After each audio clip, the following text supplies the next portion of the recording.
Are you seeing it yet?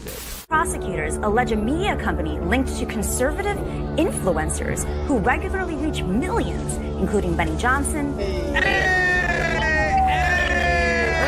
was secretly funded by Russian state media employees. Been a little busy this week in the old news section of the internet. Been following you. I kind of thought you were the expert in all conspiracies. If anything, it was entertaining. I always found it entertaining. Exactly. It's not so entertaining now that it all came true. No. We have a very special show today. Hey, Gavin, what's your favorite video game? It's already started. Oh, Jesus Christ. The Emperor is not dead, actually, and The Last Jedi didn't matter, and he's here. And my favorite part about it is he wants to be Rey. Yeah, and then he kisses Kylo Ren. I got to start by saying I'm like really confused right now because I cannot tell the difference between Lauren and X-Ray Girl. I'm like, don't have them next to each other. I'm going to be referring to the wrong person for the whole show. Damn it. And there is one man who has joined us in the fight against evil. And Jeremy from Geeks and Gamers. Seriously, congratulations, man. Hitting 2 million. I love it. I appreciate everything you've done for us. Got Nerdrotic. Gary up on the channel. The great Alex Jones. The Fandom Menace, aka the Fellowship, the group of YouTubers that generally get together on Friday Night Tights, seem to be very close and regularly collaborate with several people who have been directly involved in efforts to undermine or overthrow the U.S. democracy. These content creators do have an ulterior motive. We've said this all along. Are you seeing it yet?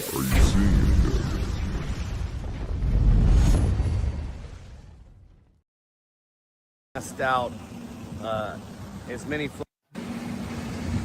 Hey gang, I'm here at the Rayburn building in DC. This is congressional offices.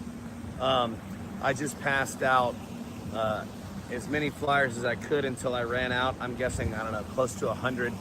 I hit every office in this building, 4 floors, and I let them know that this is an authoritarian, fascist attack on the oldest democracy on planet Earth, and it's very much backed by Russia, and it will fail. All fascism fails, all dictatorships fail, and this one will fail too. And when it fails, inevitably, the people who enabled it and the people who didn't fight it with everything they had will be held accountable by the American people. I just got done doing that. I went into Marjorie Taylor Greene's office. I wasn't expecting to see her because usually these people are hidden away and you just get a 20-year-old intern who doesn't know what you're talking about and they take whatever handout you have.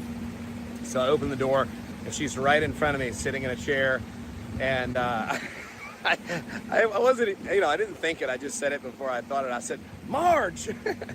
And I went into my spiel, the thing I just said to you, and as I'm leaving, I pointed at her and said, and you're a traitor. And she said, fuck off. And I backed out of the door, and I said, you too. And then I left. It was pretty awesome. So I am curious here, and I'm going to mute him so you guys can chime in. Sure.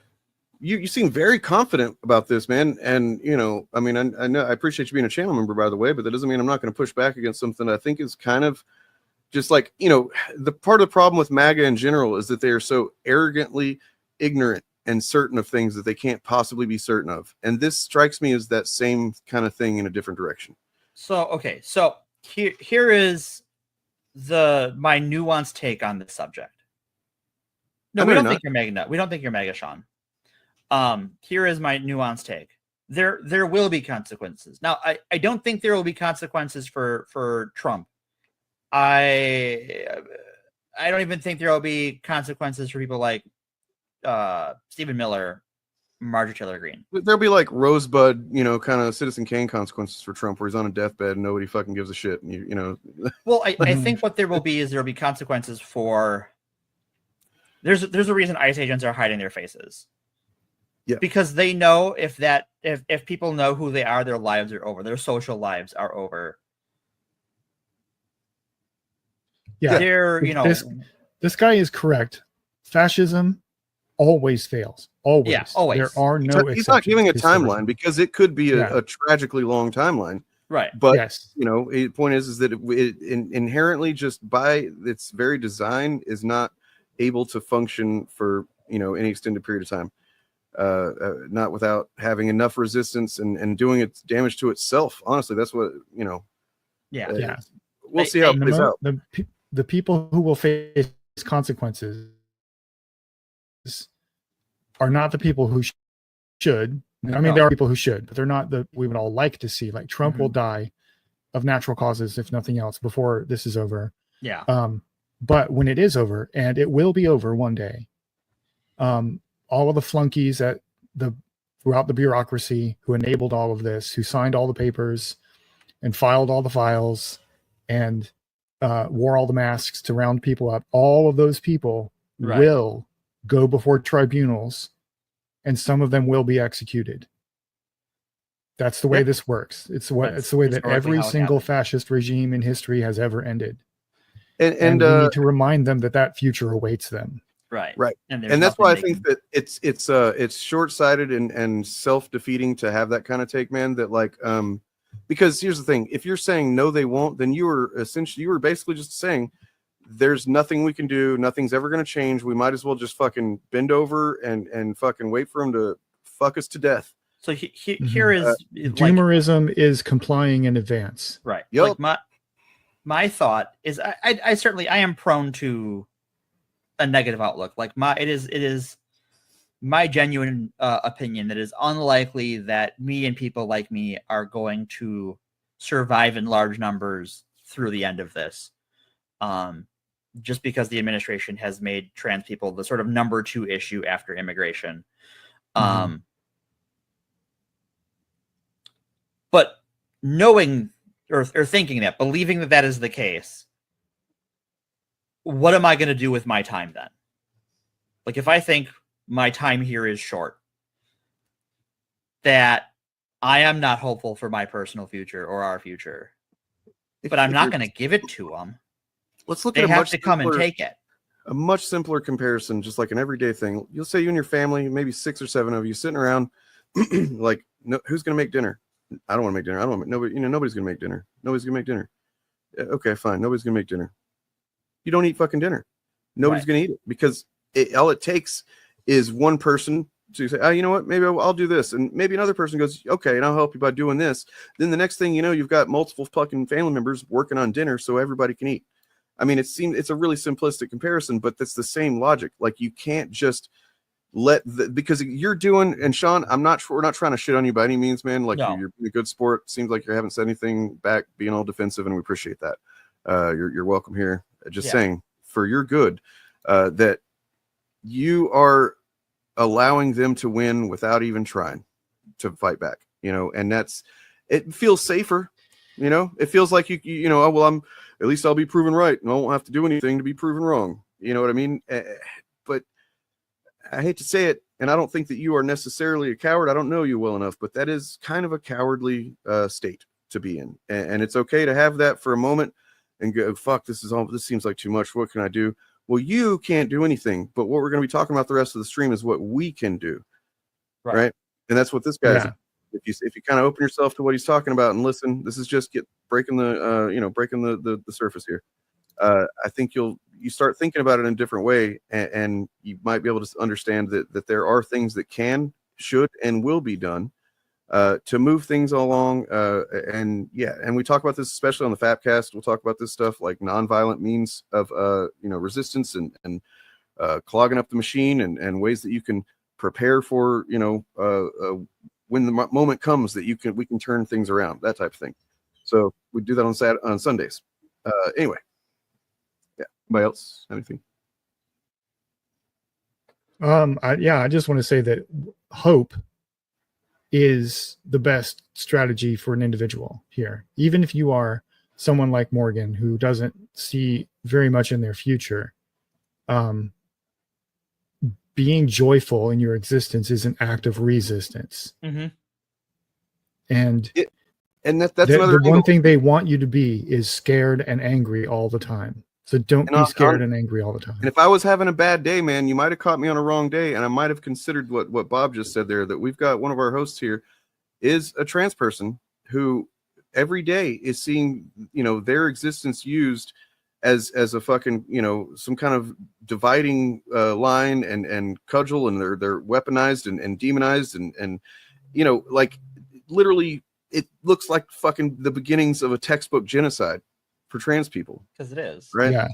And if you caught me on a bad day, I might have gotten pissed off about this kind of thing, because that if I took it more personally for my friend's sake, and Morgan's not my only trans or queer friend, then I would be like, fuck, this pisses me off that like you seemingly probably are somebody that is not a trans person. I'm assuming. If you are, let me know. But we have to be able to look out for the people that are being targeted. We have to be able to do what we can when we can, when we have even that little bit of privilege, because even though we're all suffering under this shit, there are, axes along identity lines that are being hurt first and worst. And yeah, that's all. Trans rights. I would like to share with everyone a quote from Mahatma Gandhi. And this one has gotten me through many, many dark periods in political activism throughout my life. The quote is this: "When I despair, I remember that all through history, the way of truth and love has always won. There have been tyrants and murderers, and for a time they seem invincible, but in the end, they always fall. Think of it. Always." Otherwise, we wouldn't know what hope and love is. Yeah. If fascism was capable of literally wiping out these fucking very human, connective, compassionate, beautiful concepts such as community and hope and love for, people you don't even know, and fighting for the ability for people you don't know to exist. If these things could be wiped out by fascism, we wouldn't know about them. It's just that we're kind of having to dust them off a little bit right now. Right. And one of the biggest signs of hope here is that the resistance to this mobilized almost instantly. Yeah. Which is historically unprecedented. Usually when a totalitarian or an authoritarian government takes power like this, there's a period of a year or two where the whole society is like, what the fuck happened? And they don't, and very little resistance is happening. But here in the United States, because we've spent generations indoctrinating our kids to watch the Hunger Games and Star Wars, and it's like, hey, I know this. Right. It happened almost overnight, and there's like masses of people in the street. Well, like on June 14th, there's going to be counter protests in every city in America. Mm-hmm. Yep. Go ahead. Sorry.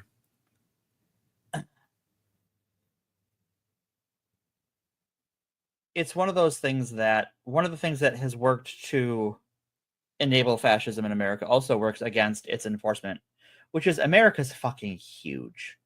Yeah. People don't understand, like we don't understand America's size. America geographically is a large place, and the ability for a fascist state to occupy America, right? Like the Trump administration is trying to mobilize 2,000 troops. LA has 4 million people. LA is the size of Vermont. Yeah. 2,000 There's 18 troops. million people living in greater Los Angeles. Yeah. 2,000 troops is nothing.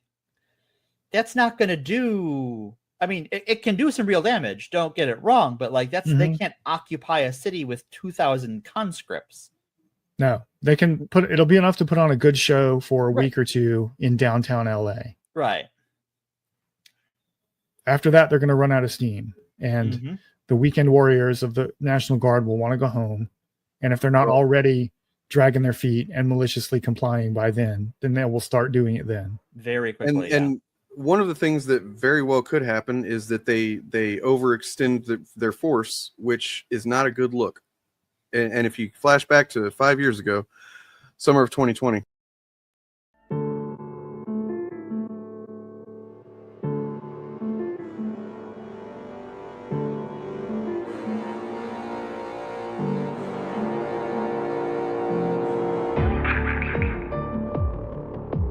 The road to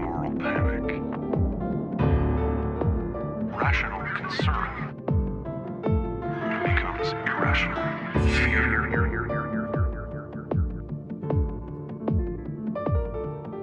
Fear. Moral panic is defined as public anxiety or alarm in response to a perceived threat to the moral standards of society. Perceived threat.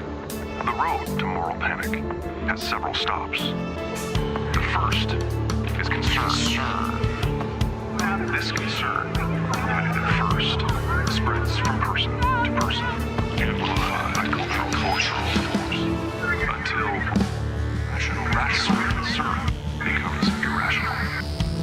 Fear becomes irrational. Fear. People come to believe something terrible is happening. Something they cannot see, that they can't control. It has come for others. It will come for them.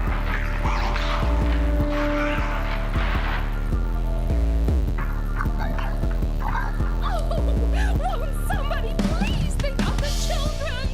Whether or not the threat is real, the response certainly is. And it is often excessive. Ask yourself, what's more terrifying? Ask yourself, what's more terrifying?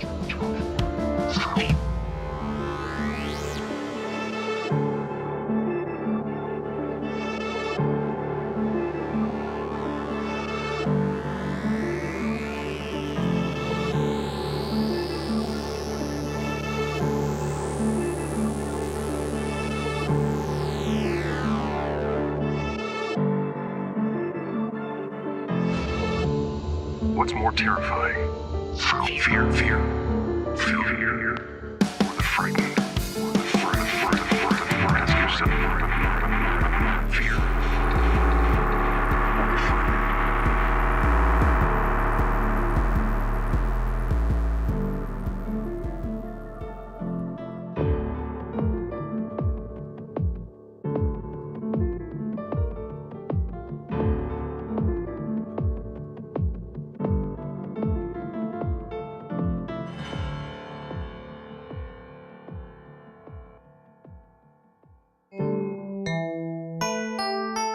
Forced adversity.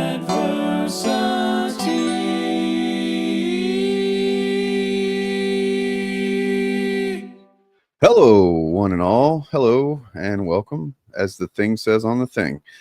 Welcome to this show. It's a show that's on my channel, but it's not just my show. We've got other people. Hey. This is definitely a show. It is a show. Apologize for the wait. That's all on me. That's completely on me.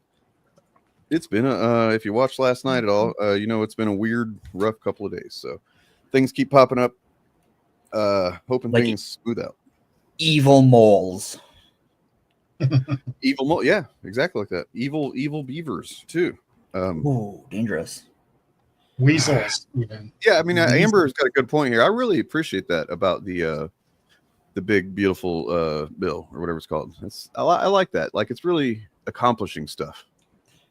I think my favorite part is how it is a big list of things that Republicans pretended to be afraid of. Yeah. Like when did they pretend to be afraid of tax breaks? Well, they were afraid of, like death panels, but now like we're just gonna do that, I guess. Yep, we're gonna do them. And we're gonna do and FEMA concentration camps too. Yep, FEMA is gonna build concentration camps in Florida. As long as we never fucking get some kind of like national registry where everybody's information is just isolated in this one location. As long as we wait a second. Oh shit. Well, I guess the good news is it won't be isolated because it's being done by the Department of Government Ineptitude. And their security on their stuff has already been compromised by at least 3 foreign states. How are they even going to do this without big balls? That doesn't make any sense. It does boggle the mind. Big balls are essential to any fascist ploy. I mean, look, it does take some big fucking brass balls to do this. There's a lot of the shits they've been doing, man.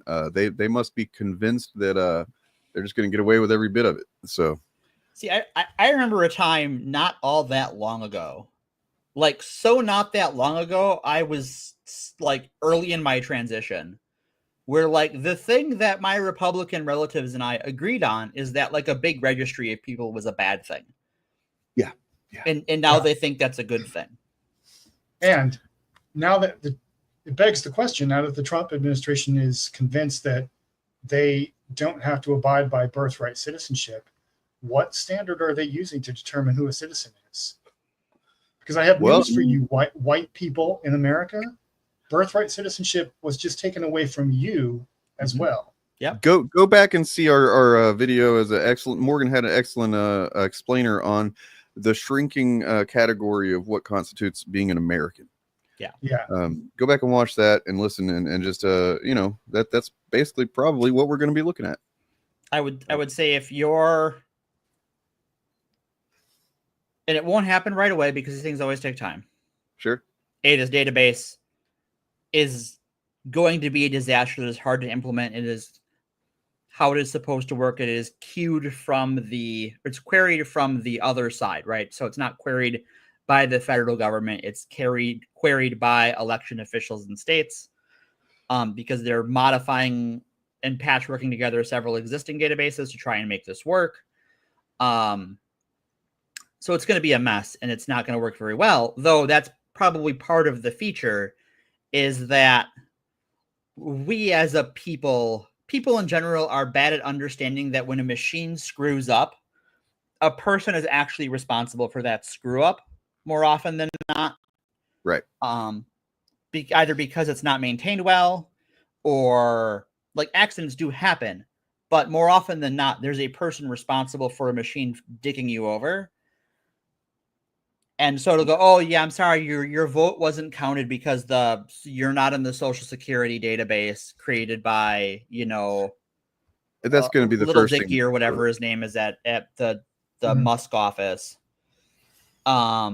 See, I never thought we'd find ourselves in a position of trying to educate conservatives on why government's having more power over you is a bad thing.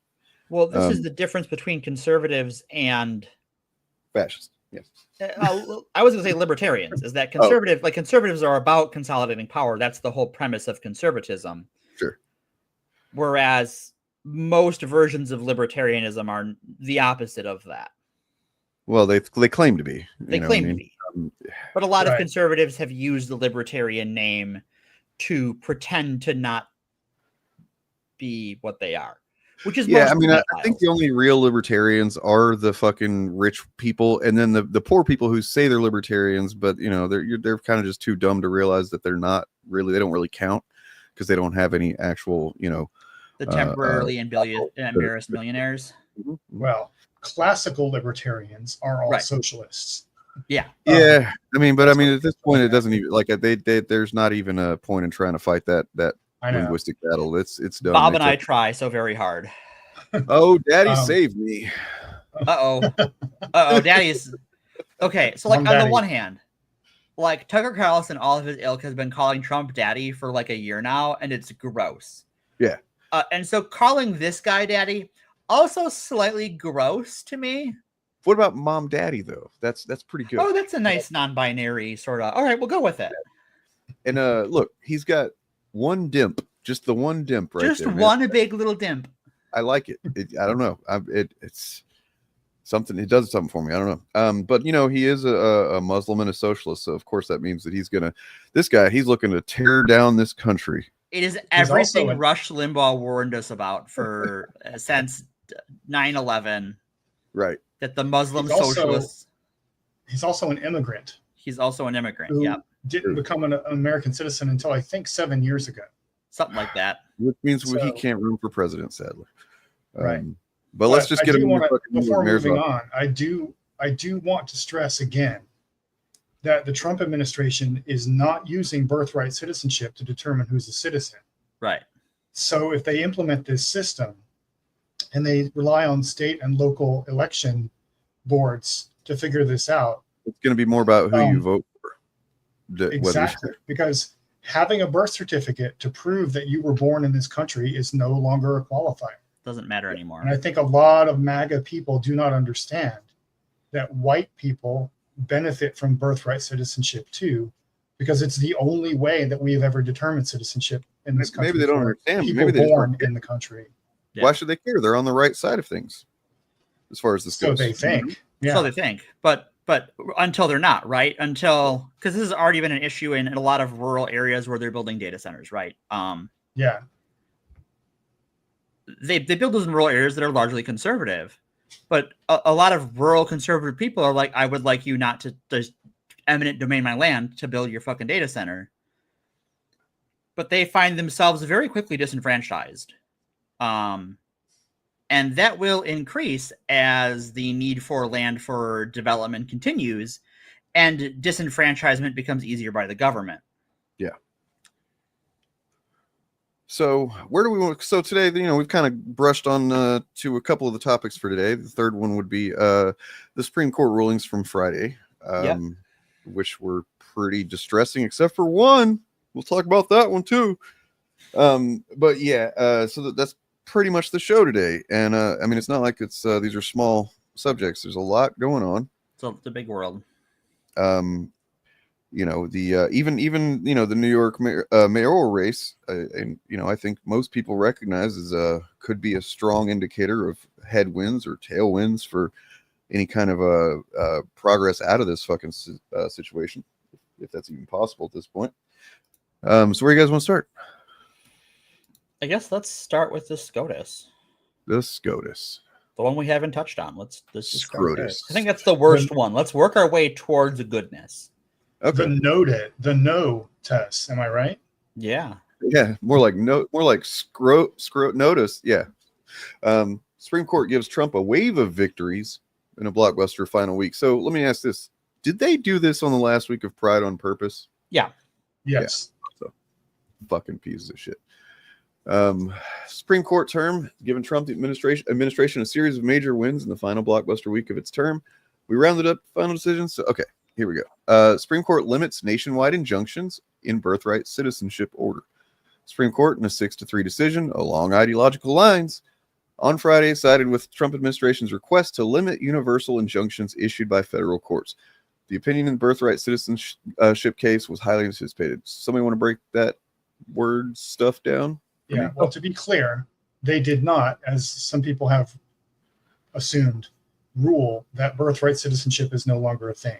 It's way what worse. They said, it's worse. In some ways, it's worse than that. Yeah, but what they said is that lower courts, like say a federal court or a local court or something, cannot issue an injunction that applies to the entire country. And Trump issued his executive order about birthright citizenship, and he was sued by a number of different states, and those states are the places where the injunction is holding, but it does not apply to the rest of the country. So Trump can now assumes that what the Supreme Court did was say that birthright citizenship is not a thing, which they technically did not do. They just said, we're going to hold off on that decision until later. We're going to let Trump run the federal, like, right. Right. Yeah. And they also said basically that the only way to resolve these cases is that every single person who is being treated unfairly has to have their case come all the way up to the Supreme Court. There's no class suit available here. It's a mess. It's basically the Articles of Confederation now. Yeah, and the Constitution no longer applies depending on what state you're in, what the federal courts have ruled there, and what federal appellate district you're in, which you don't know. More than likely, somebody else has just happened to have gone to court but yeah, like I would if I was not already in quote unquote blue state, I would definitely be thinking about getting to one at this point. Yeah, it's if you can, you should try. If you can't, fucking crazy. Sorry. Like like 2 years ago, whatever, I was telling people that would ask me, should I move to a blue state and blah blah or whatever? If I'm like, nah, stay there. Fucking build, organize, build up some ground game. Find others like yourself. Vote locally. vote state level. And now it's like, So the other thing that this does that I think has kind of been passed over is that this has not even been the opinion of this court. That this ruling is specifically we are changing our opinion from a year ago. Yeah. As to how the Constitution works. Wow. For the benefit of this specific lawsuit. Because the Supreme Court has allowed federal injunctions to go ahead like this and has never, when these sorts of injunction issues have been brought up to them, these sorts of exact same cases, not with this issue, but like the student loan issue, right? Like one of the things that the Biden administration tried to do was go, well, you can't enjoin the whole country from just this one court in southern Texas. And SCOTUS, well, of course you can. Right. So this is not, people will say, and by people, I mean dishonest actors and self-important centrists will tell you that, oh, the Supreme Court calls balls and strikes. No. This is a political decision made for political reasons. The Supreme Court is a political body. Trump just I want to say yesterday in an interview, tacitly admitted that he was either involved with or okay with Amy Coney Barrett receiving threats to ensure her vote. Because she mentioned after a few votes she had earlier in the year that were not in the administration's favor, that she started receiving death threats. Wow. So the White House, run by a felon, it's a mafia institution. It is a gang.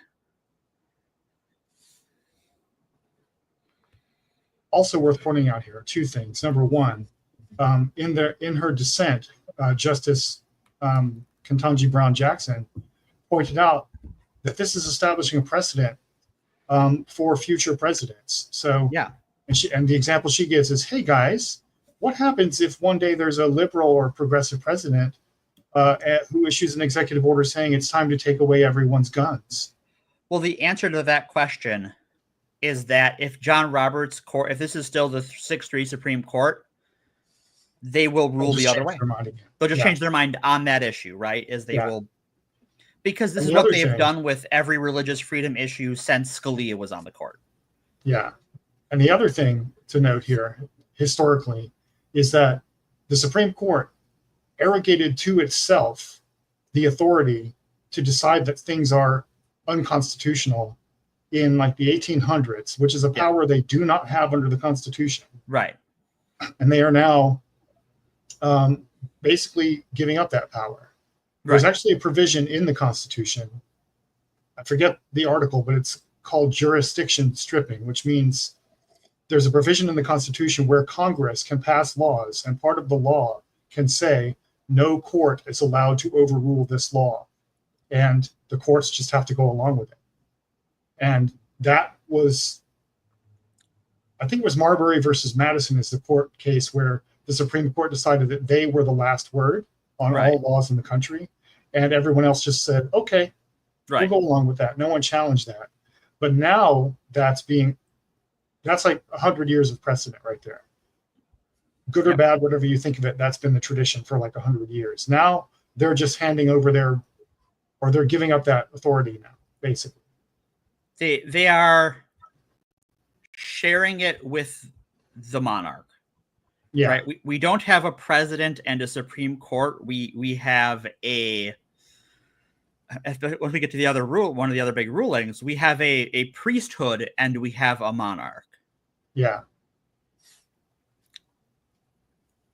And their rulings very much mirror what they agree with the monarch doing, rather than actually upholding anything that resembles a body of law.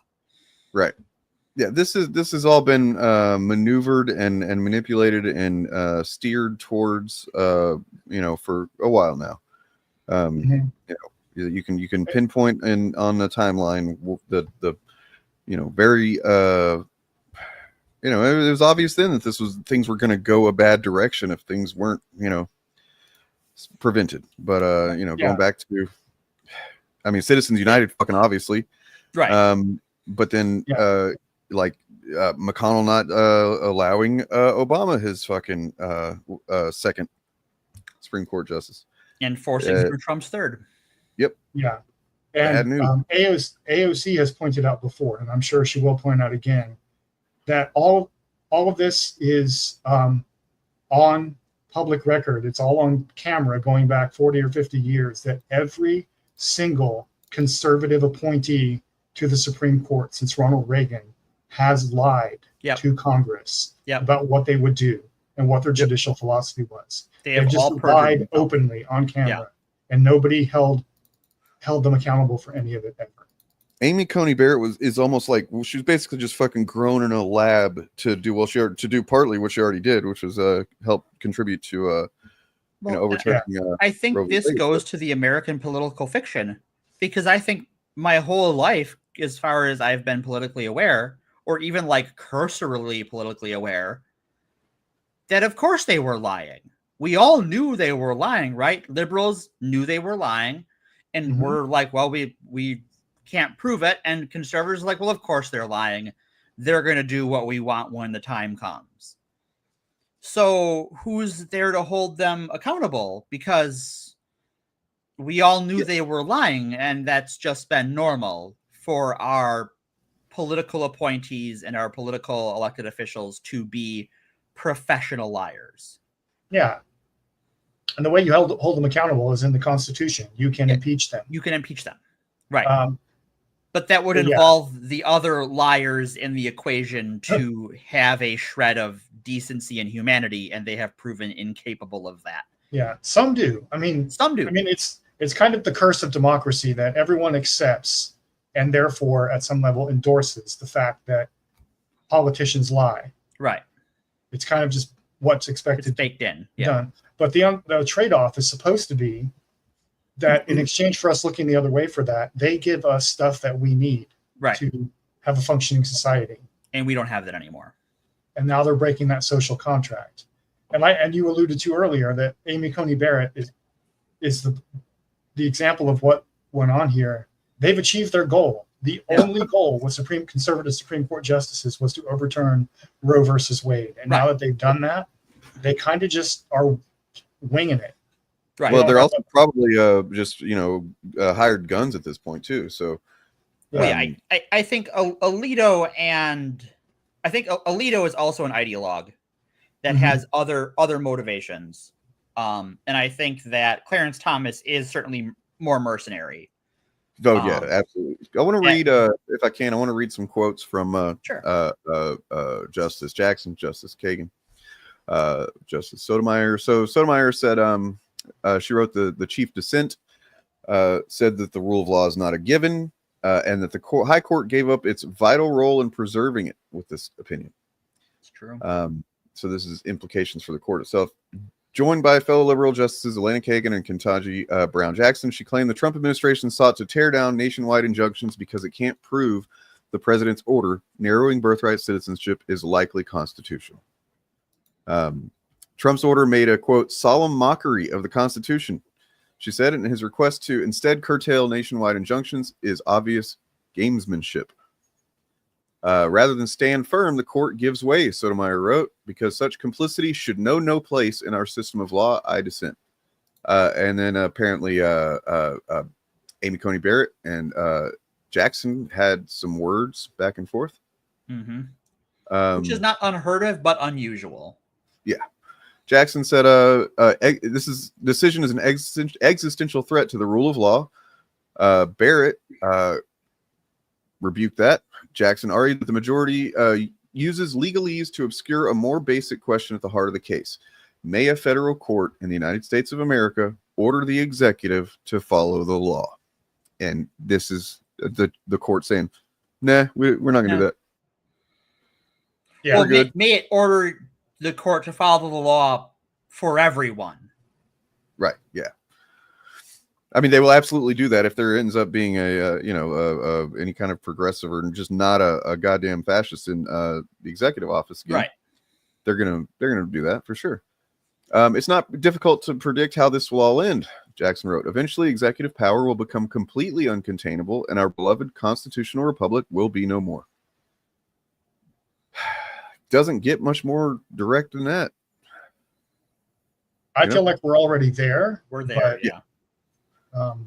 Well, we just haven't seen it play out with the way that it's just certainly going to, basically. You know what I mean? Yeah. It started to play out in various ways, but like this is pretty specific, man. Goddamn. Between this, an explosion, it's a cave-in. This and then the ruling where they just basically said that, you know, presidents can do whatever the fuck they want as long as it's for the, you know, good of the country or whatever. As long as the president can claim it's some part of their duty, maybe, possibly. But we have to take them at our word at that until we say otherwise, because we are the final arbiter of that. It has to be an official act, is what. Yeah. It's important to stress that even before these two decisions, even before Trump, the executive branch had fucking expanded its power like an insane degree to insane degrees over the last few decades. So like that was already out. It was already essentially that like, okay, that's way more power than, you know, the founders ever intended the president to have. And yeah, you know, we've also got a Congress, by the way, doesn't give a shit. It's just, you know, it yielded its power of the purse over war, and we're just kind of dropping bombs whenever the hell old dude feels like it now. So and that is the purpose of the big beautiful bill, is that the Congress only has to vote once on one bill for the whole year, then they're done. They're back to campaigning. They have abdicated their duty to receive a welfare check the rest of the year. It's important to say that these people fucking hate our country. They fucking hate it. They hate it. Yeah.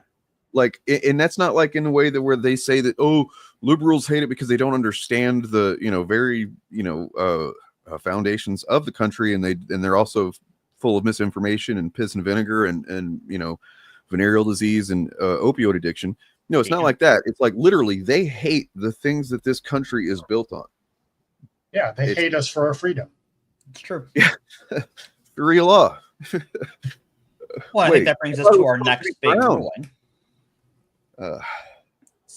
Speaking of Sharia law, so the Alliance Defending Freedom, a religious hate group, found a Muslim couple who were trying to sue their school district because there was some book in the school that depicted the existence of like two guys getting married. And they backed this lawsuit and funded it. So a Christian hate group. Is this one of the other cases in that article? It might be, yeah. Is this the thing that they based the other thing on? Is that what this is? Well, what are the rest of the cases in the article? That was just one. That was just one. Yeah, sorry. Yeah. So down here we got parents can opt out of classes with LGBTQ book characters. Again, that's not what the decision says, and it's way worse than that, but we'll get to it. Wading into another culture clash, the Supreme Court on Friday ruled that school systems, for now, are required to provide parents with an opt-out provision that excuses their children from class when course material conflicts with their religious beliefs, which already existed. That you could already do that. Yeah. The vote was 6-3 along ideological lines. The court's decision has for months had public school boards, administrators, and teachers worried about how to navigate opt-out demands of all kinds, from courses that include LGBTQ characters in books to science classes that teach Darwin's theory of evolution. And I'm gonna just say this, and I'll let y'all go on this, but like, I don't think at all that it's a coincidence that, you know, you have these chuds that we've covered for years now, railing against queer people and lying about queer people and just, you know, being bigots and whatnot. Yeah. And then, you know, then Trump gets into office. All these corporations go, oh, we're not doing pride stuff. What are you talking about? Pride? Huh? I don't even know the meaning of the word. And then in the same month that pride doesn't really happen for the first time, and I don't know how long. Pride still happen. Well, I mean, in terms of the general public's view, perception, right? Like, yeah, you had to go out of your way to do pride, basically, to even acknowledge it. I didn't see a bunch of content about it. I didn't see even chuds talking about it. Mm-hmm.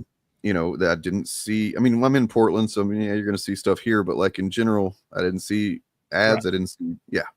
So then they dropped this, and it's like they set the stage for it, man. They made it so that it was not even kosher to, you know, celebrate pride as a corporation, for fuck's sake. And then while nobody's really paying attention, they just do this. But yeah. So this brings us back to like the old like online atheist debates of like 2004 and like creationism, right? Because all these same anti-LGBT organizations are all pro-religious indoctrination organizations. This is going to be used to deny kids a science education and to gum up school boards with crazy people who will try and gut science education on top of gutting anything that references the existence of queer people. It will also, so things like social science classes or actual, like physical science classes, anthropology, right?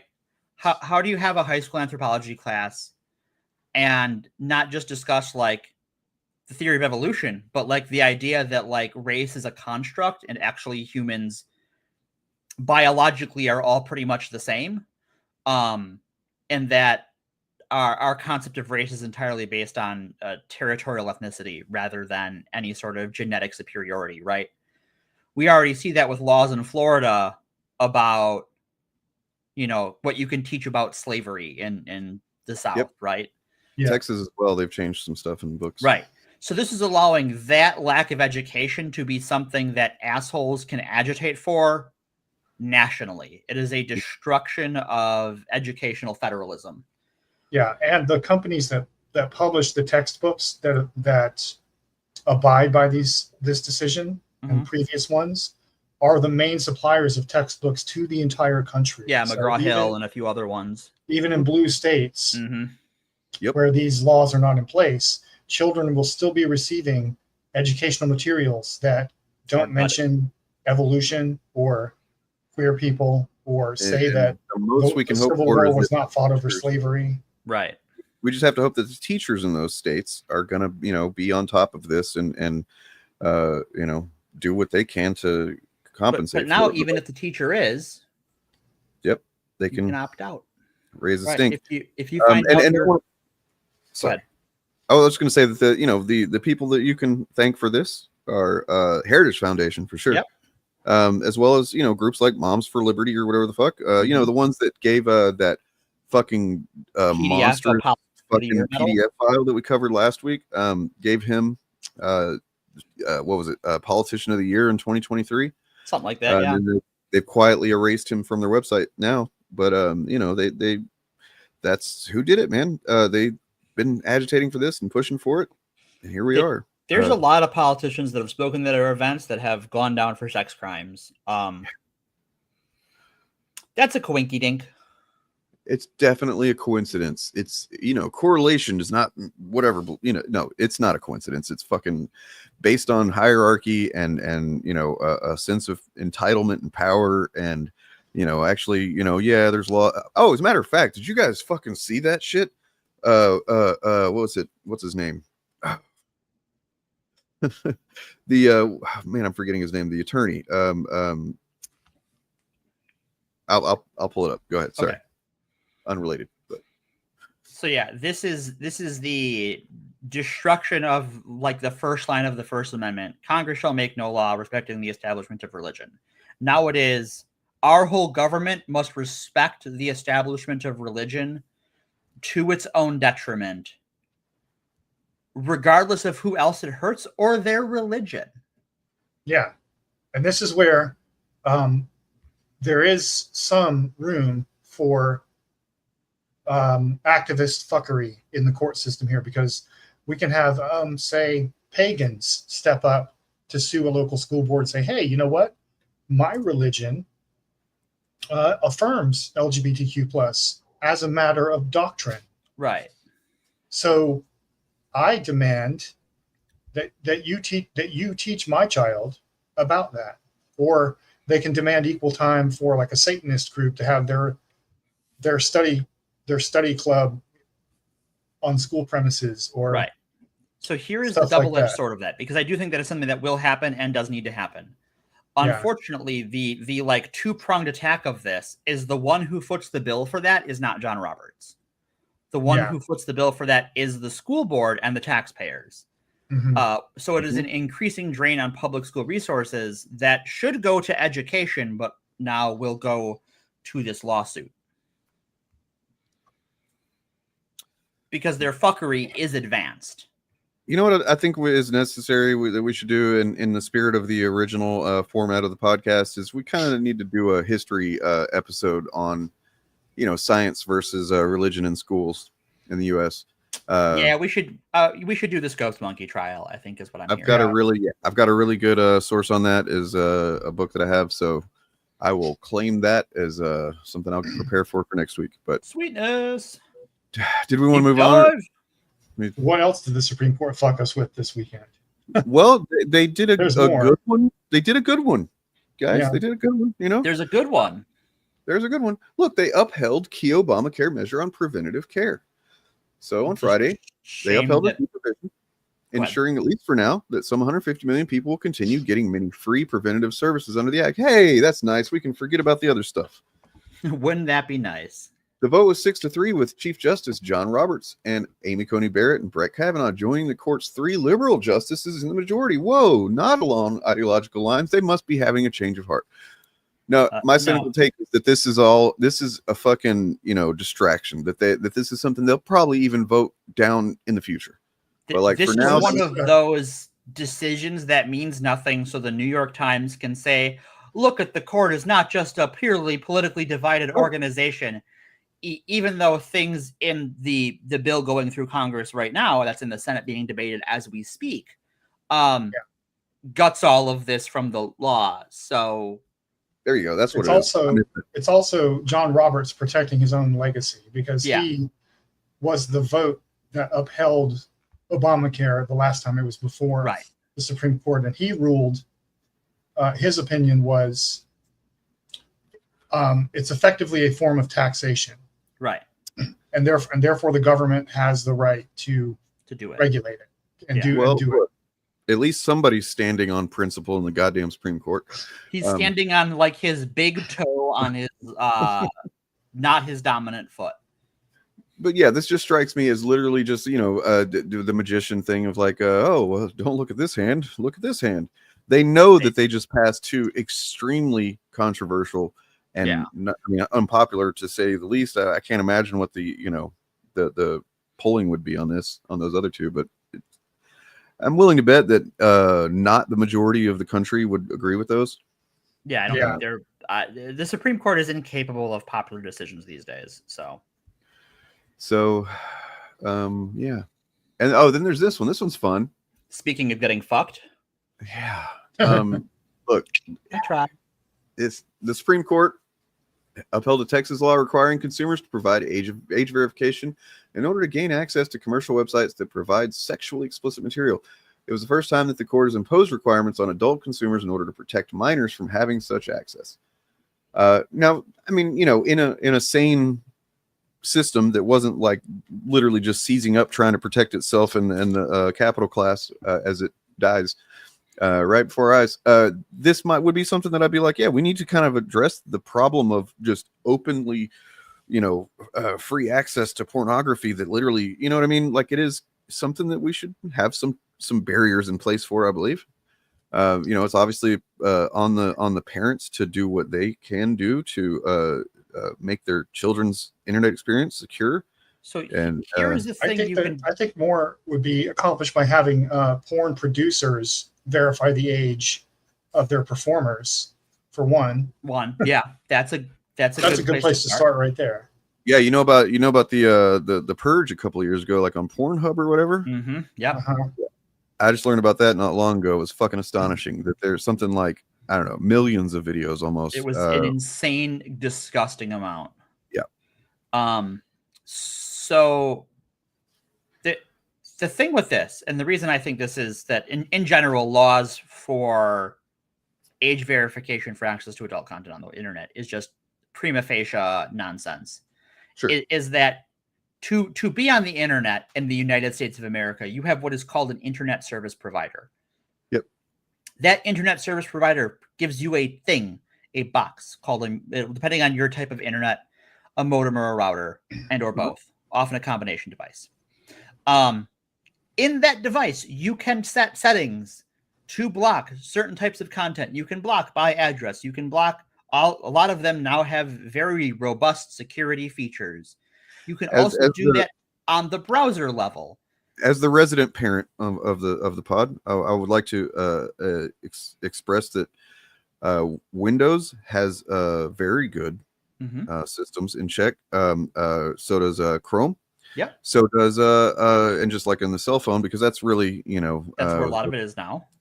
iPhone, I hate to say it, They have a lot of good parental keeping in mind that this was they were cobalt mined by children in torn third world countries, but fucking good system for preventing just not really any ways around it, as long as you know what you're doing and you're thorough and consistent with it, right? As well as just like time management, so that they're not spending much time on various apps that they don't need to be during school, things like that. Works great. So yeah. And Those features are. Oh, go ahead. Oh, this is the kind of ruling I was going to say that highlights, how backwards our moral reasoning is in the United States, because this is framing pornography as like a prurient interest of individual people's pathologies, rather than looking at the porn industry as a capitalist enterprise that is full of the victimization of its own workers, like labor exploitation. And it's verified, the mainstream porn industry in America's verified ties to the international sex trafficking trade. That's where the real harm of the porn industry lies. And in principle, it is possible to produce pornography, sexually explicit pornography, that doesn't do any of that. Right. But we're not concerned with protecting the rights of the people in the industry. We're concerned with protecting the religious sensibilities of people who consume pornography and are then embarrassed by. Now let's talk about that. The angle of that is especially fucked up, amusing, or what used to be amusing. Now it's just fucking kind of enraging. There's several studies that show that conservative areas, like conservative majority areas of the country, consume so much transgender porn. It's crazy. It's a lot, and it kind of, you can put together a kind of psychological profile almost by that information. Like, oh, I see, you just hate yourself because you like girl dick. I think a lot of it, honestly, is probably just that they are curious, or at least it begins with like a basic curiosity of like, not a sexual curiosity, but just like they want to see what do trans women actually have down there. Right. Well, I mean, look, there's they don't know. There's a Shillcast before it was even called the Shillcast a couple of years ago, where me and Turf and Bob talked about other Bob.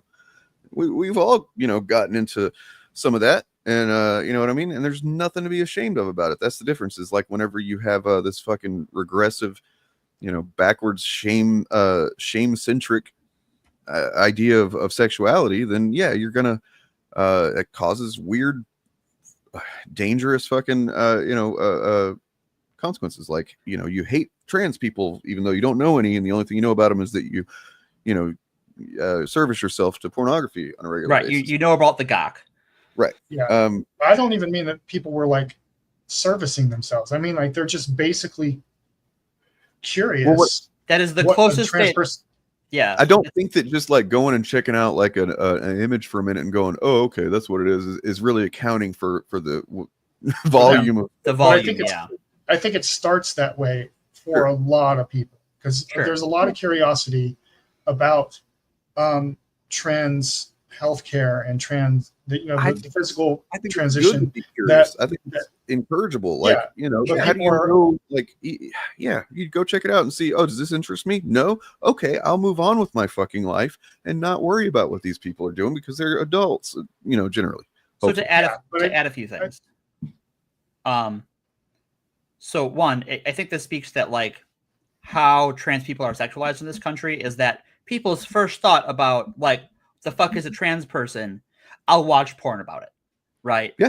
Go watch last week's episode of the Fab Cat. We talked about, what was her name? The Quisling.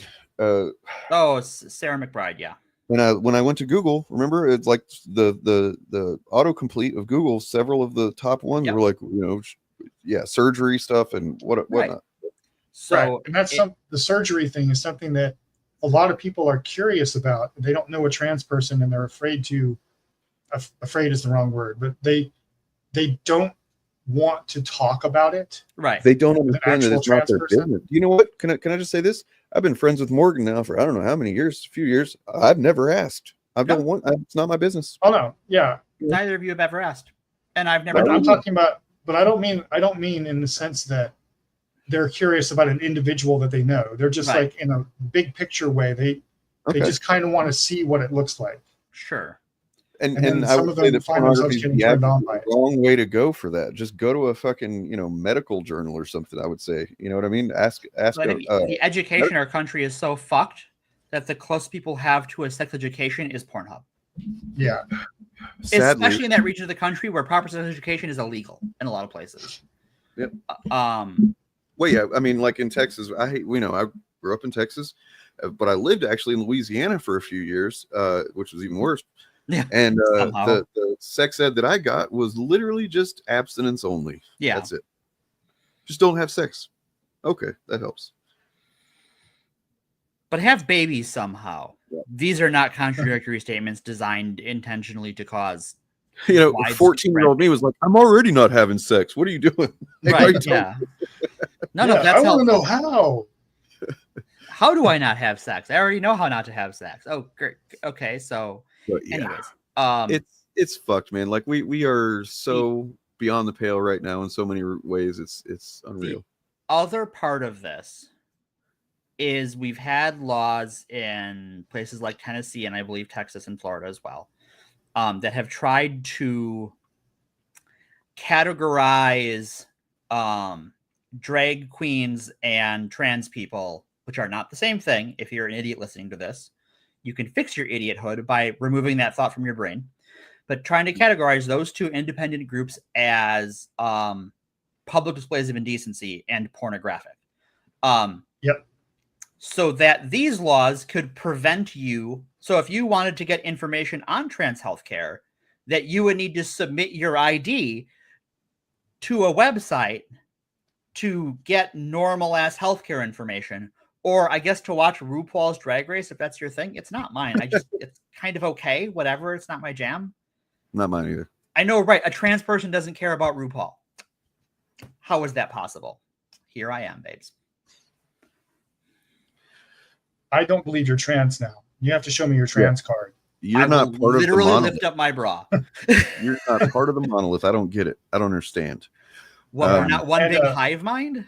Shucks. Part of Project 2025, by the way, is that they wanted to pass anti-porn laws while at the same time classifying any public display of any kind of queer affection as pornographic. Yeah. So that the net effect is that simply being queer in public becomes a crime. Yep. Well, so that reminds me, includes holding hands or like kissing each other on the cheek. Which, I ran Pathfinder today, and Pathfinder Society is an open organized play program. I think between my spouse and I and another queer couple that was there, we would have committed so many crimes, just like giving each other hugs. Yeah. Very criminal, a hug. I'm guilty of hugging while trans. Think about how many straight people give each other public displays of affection. Just cause. That's not like sexual at all. Like, like bros hugging it out, or women kissing each other when they meet for their brunch to say hello, or just coming from a culture like an Italian or Middle Eastern where kissing people of the same sex kissing each other is just the way that culture greets one of those, like shaking hands or whatever. All of that under Project 2025, if they get their way, would be considered public displays of queer sexuality and therefore inherently pornographic and therefore subject to criminal prosecution. So it looks like the Project 2025 tracker has not updated for these rulings yet. Yeah, give it a couple of days. Yeah, this is a pretty cool tool timeline here. So Sketchy says, sounds like segregation. It is segregation on the way to elimination. That's weird because I talked a little bit last night on the stream, which is now, by the way, I keep forgetting to say this. Pretty much every stream at some point after it's done, except for the Fapcast, is going to be made members only. So if you want to be able to catch those streams after the first day or so, generally, you want to become a channel member, which you can do anytime, and it's appreciated. There's a button. But there's a fun button, like right there-ish, I think. So last night, it was kind of a messy stream, and I didn't really get to do a whole lot, but we did watch some of Movies with Mark's video on Chris Gore, which was very good. Oh, nice. Movies. Mark does good stuff. It's his second one talking about Chud stuff, you know what I mean? And he's very good at it. Welcome to the fight. But he's really tackled Chris Gore yet either. Yeah, that's what I was thinking. Like, nobody's really covered him. Well, I think part of it is that, like, he had his health issue. True. And I think a lot of people remember him from his TV days where he was just kind of a movie weirdo. So, like, I think that there's just like he's a different flavor of that sort of creature. Would you be surprised to learn that that he actually is kind of just a failure in the general film media, film criticism sphere that he's always tried to operate in? Basically, from the beginning, Film Threat has been a thing that fails, and then he tries to revive it in some way and whatnot, and now this is what he does. And it's just another example of...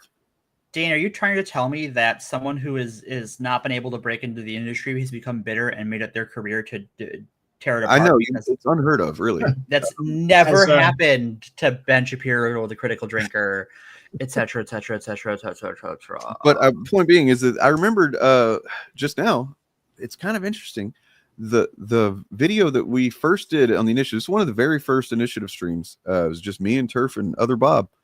And look what happens to be the subject here. Would you looky that? It's almost like this culture war, this media grift shit has been playing a very fucking crucial role towards getting us where, we're at right now. See, Disney should follow my gay agenda, which is just to make everyone gay.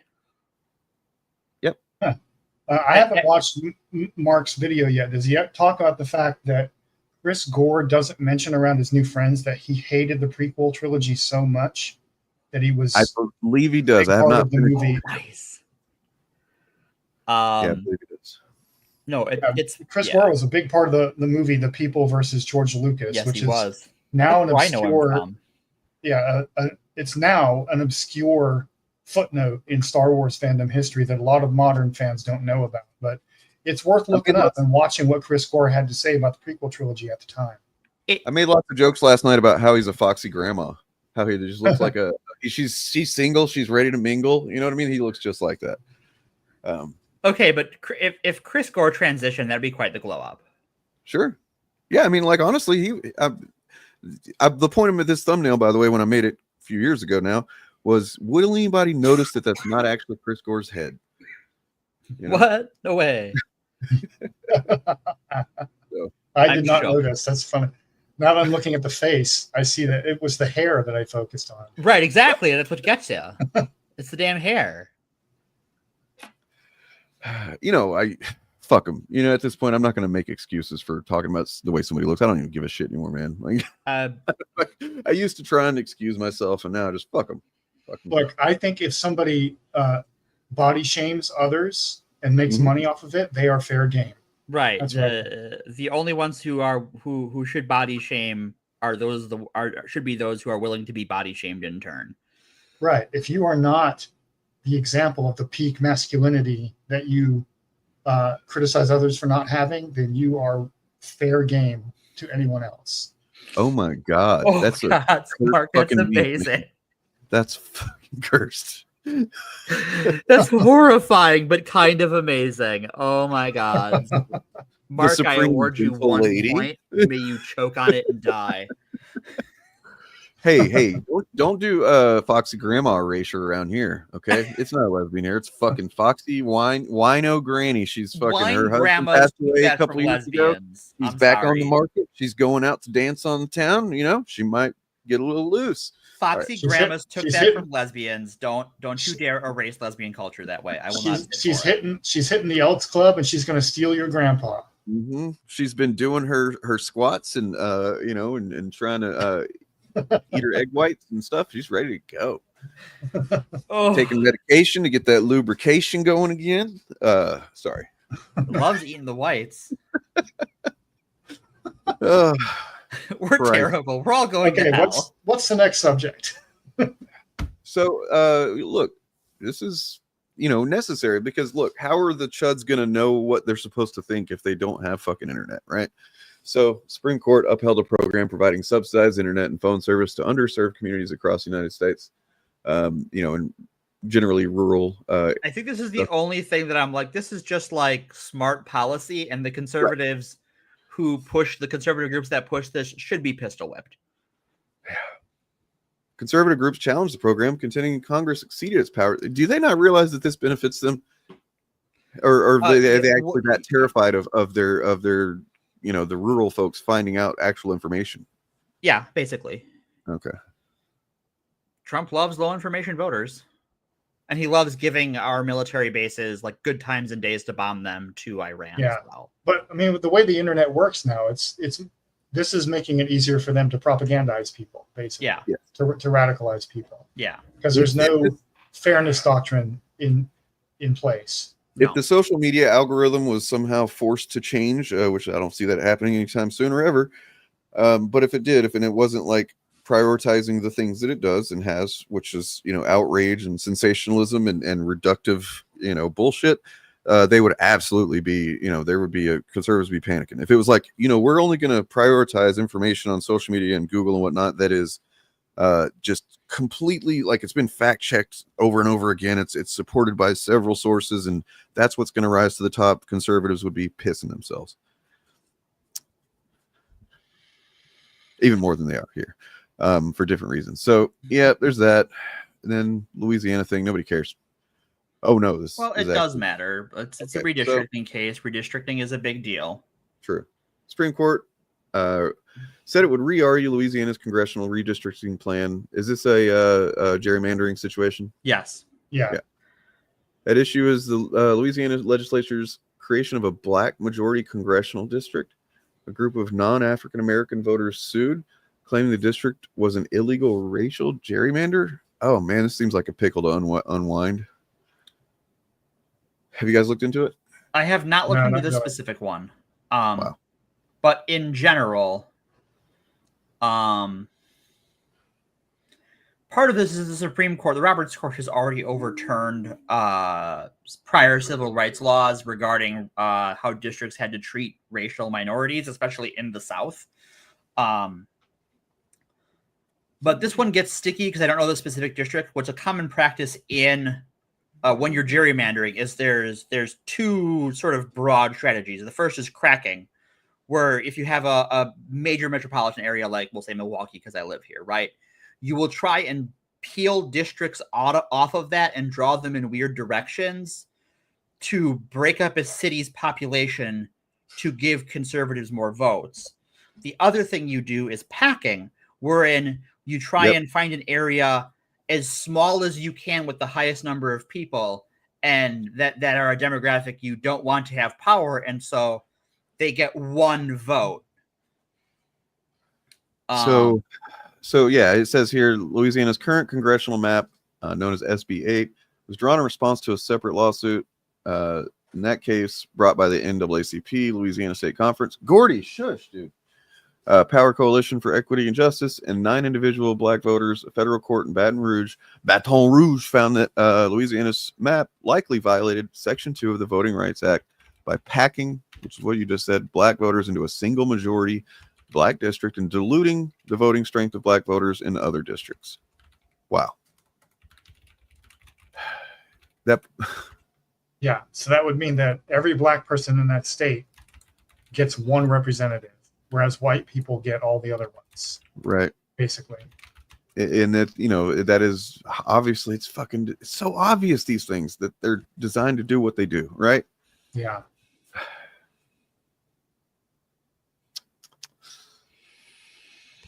So yeah, this one I don't know the specific case.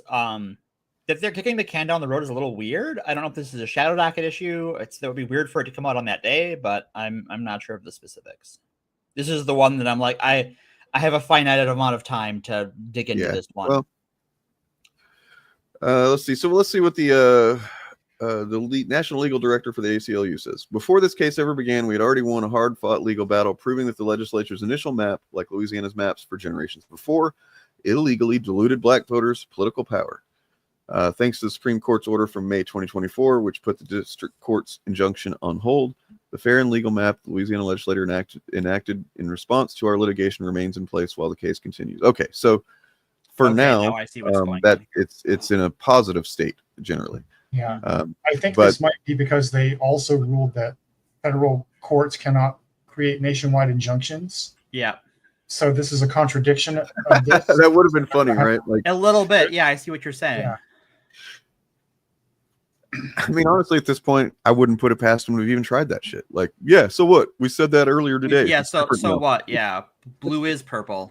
No, I also think that part of the fuckery here is by kicking the can down exactly a year.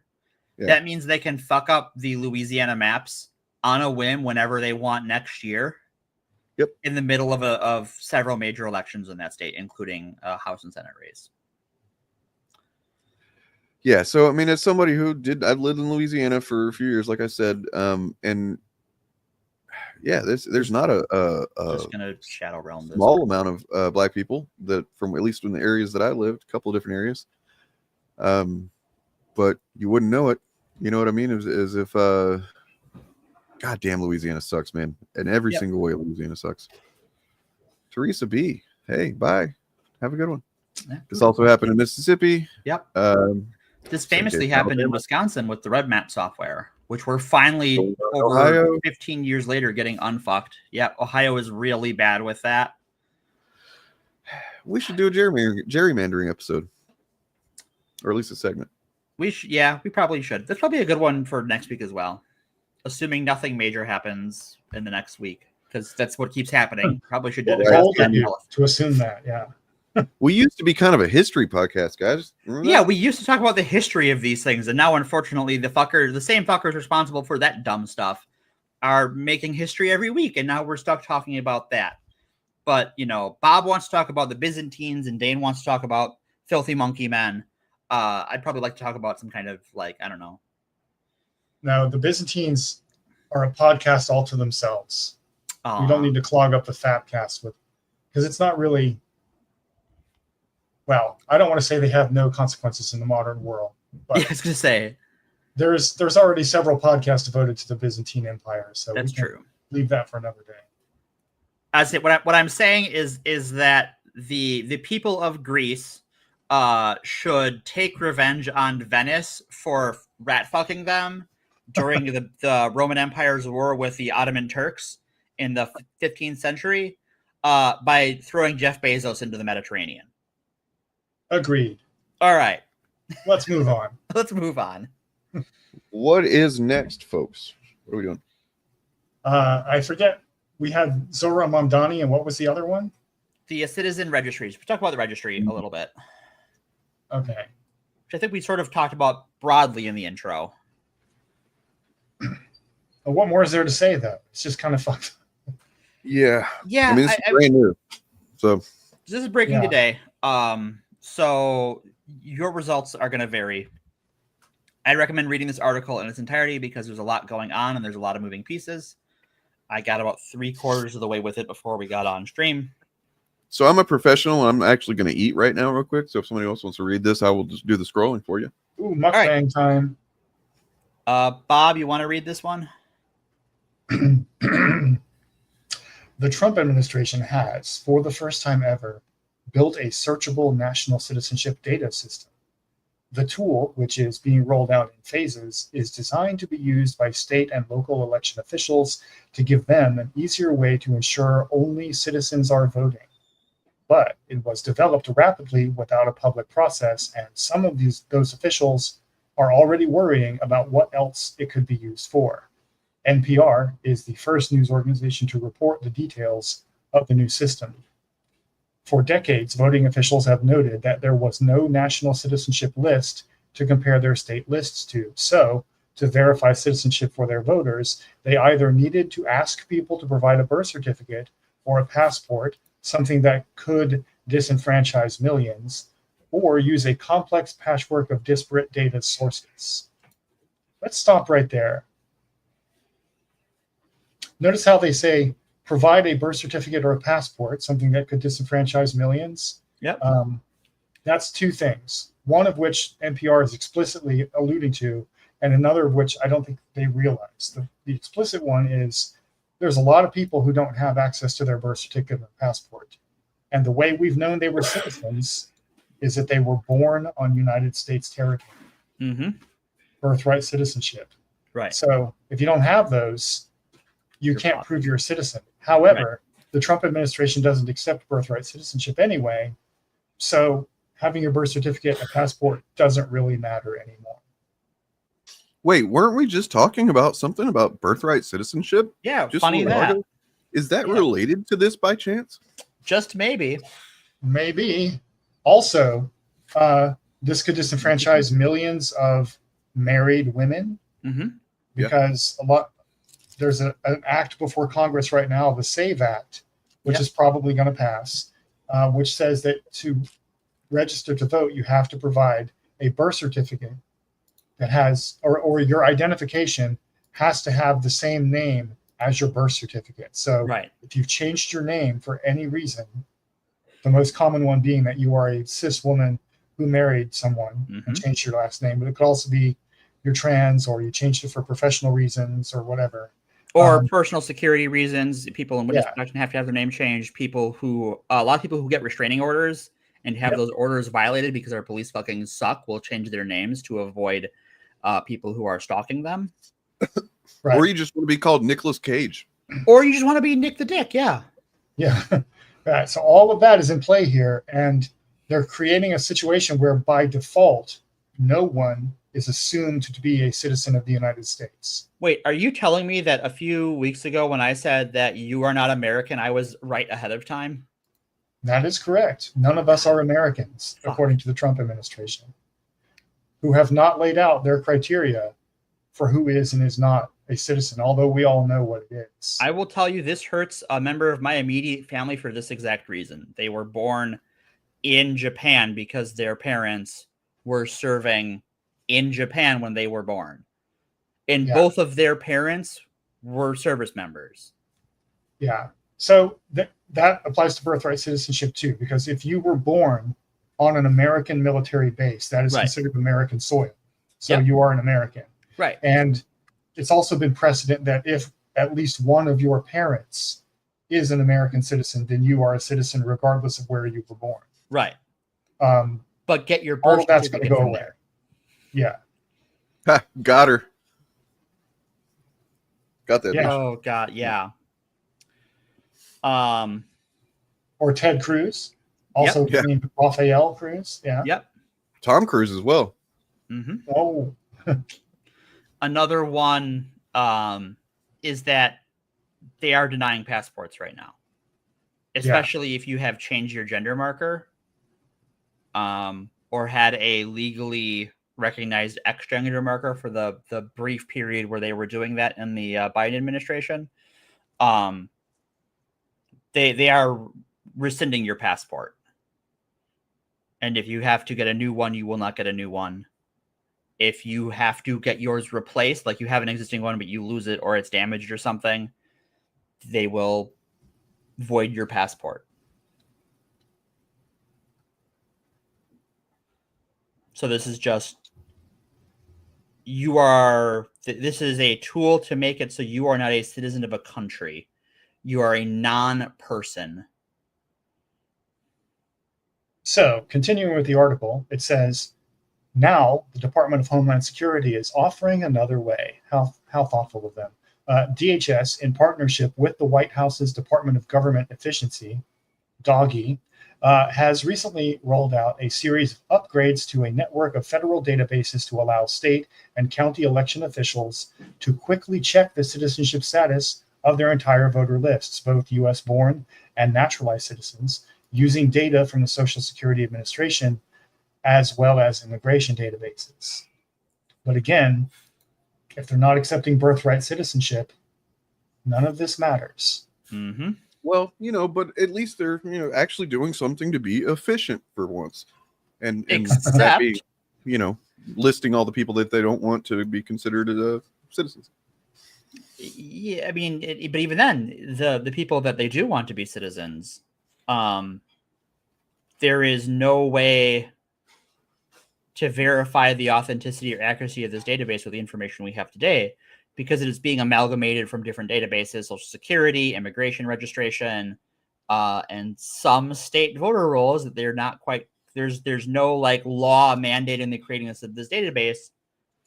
And so we don't actually know what's going into it. So it can be hokum. So I think this paragraph is the important one here. The article says, such integration has never existed before, and experts call it a sea change that inches the U.S. closer to having a roster of citizens, something the country has never embraced. A centralized national database of Americans' personal information has long been considered a third rail, especially to privacy advocates as well as political conservatives who have traditionally opposed mass data consolidation by the federal government. Weird how they've Wonder just why that- completely abandoned that. This means they know where all the guns are too, folks. When they want to come for your guns, they know exactly where to find you. Legal experts told NPR they were alarmed that a development of this magnitude was already underway without a transparent and public process. Yeah, so I want to list a few of historically, what are the concerns raised whenever these types of things are brought up. So the potential for abuse and discrimination, such as historical examples of plenty there. Instances where citizen registries have been used for oppressive purposes, identifying minority groups for persecution or forced removal.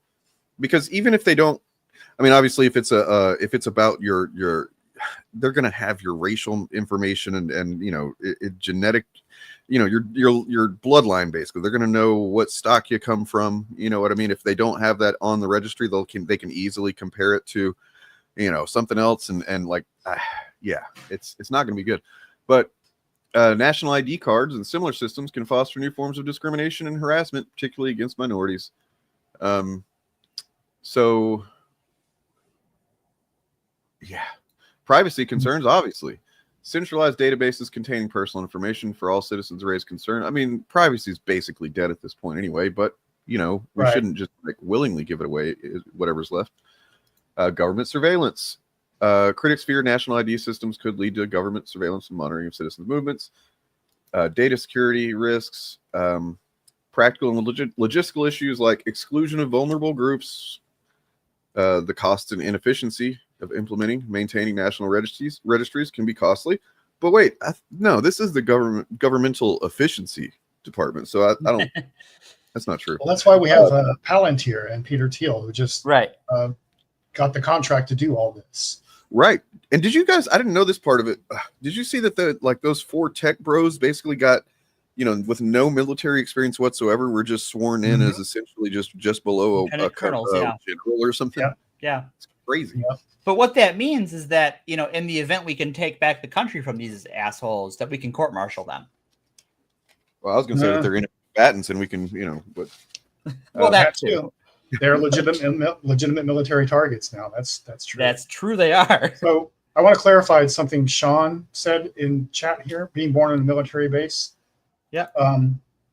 Maybe I misspoke. I don't know, but my understanding is that what I meant was if your parents are living on a military base because one of them is an American service member who's a citizen, but the base is in another country, you are still an American if you are born there because your parents are citizens and you were born on territory controlled by the U.S. I did not mean that non-citizens working on a base who have kids on that base, their kids are citizens automatically. Okay, it's good to clarify. That's my understanding. I could be wrong. I'm not an expert, but that's what I've always been told by people who knew more on this subject than I did. So. Thank you for bringing that up. Family member had to go through that, and now that this would put them in some amount of water. But yeah, Sean, I think the one drop rule is well on its way to making a comeback. Oh yeah, because again, I want to stress again, birthright citizenship applies to everyone. Mm-hmm. It was brought about to ensure that formerly enslaved people at the end of the Civil War would be considered Americans. But the way the law is written, it applies to everyone. It's a constitutional amendment, the 14th Amendment. So that's how we know that everyone is a citizen. Were you born in the United States? You are a citizen, period. And now that's been taken away from everybody, not just the brown people. So if they find out, they just one day decide that the Irish are not white anymore, then I'm no longer a citizen. They could use this to say that Native Americans, indigenous people, are not citizens, and then deport them.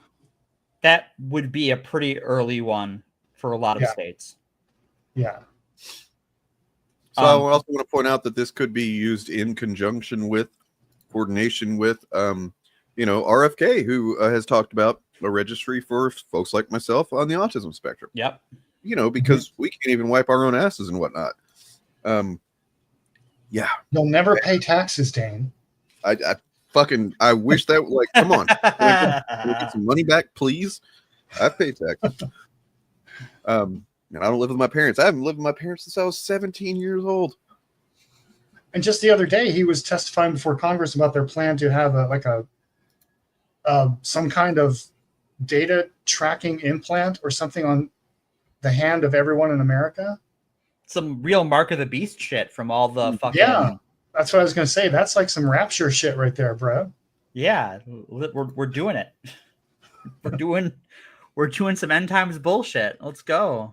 We're end running all of that fun shit that we were supposed to avoid like the plague. But we're also going to have a plague, by the way. So we're going to have several plagues. We already have one ongoing. COVID hasn't gone anywhere. Thank you, Mr. Mind. By the way, also... That's a Shazam reference to the brainworm in RFK's head. Considering how much corporations are just essentially, running the country in a lot of ways, how long after this registry is made until they start cross-referencing, credit scores with... yeah. Remember, we're supposed to not be like China chuds. Credit scores, by the way, have only existed since the 1980s. Yep. If you needed the unfun fact. Yeah. All right. Well, what now? Oh, there's more. It kind of goes on for a while. Yeah, it's a very long article. We could go on, or we could talk about that. Yes, this is the kind of thing that, even if you want to discuss it, I think it should be discussed. They didn't give a chance for that. There's no opportunity to discuss. They just decided this is what we're doing. In fact, we don't want to give them the opportunity to even think about it. We're just going to do it. Because normally when the government does a thing like this, you need a law on the books. Yes. This is because what we have the laws provision... says you can't do this sort of thing without another law. Well, this is what the provision in the One Big Beautiful Bill Act, which is, by the way, its official name. I know, it's disgusting. Right. There's a provision in there saying that state governments cannot regulate AI or large language models for at least 10 years in any way. That's what this is about right here. Mm-hmm. Or this is what that is about, I should say. Basically. It's fun, isn't it? Yeah. So I think one of the things we ought to be working for, in addition to protecting privacy as much as we can, although privacy is effectively dead, one thing we should be doing is trying to democratize a lot of these technologies to make it easier for citizens to surveil the surveillors. Right, to surveil the government, yeah. One way we might do that, by the way, transition incoming. So it seems Thanks like for noticing. we have a bit of a maybe slightly broken political system here in the country. Right? Just a little bit. It's just a little teeny tiny bit broken. Just two parties. This might not work down the line. We'll see. No, it's clearly fucked. But it seems like maybe the solution could be ranked choice.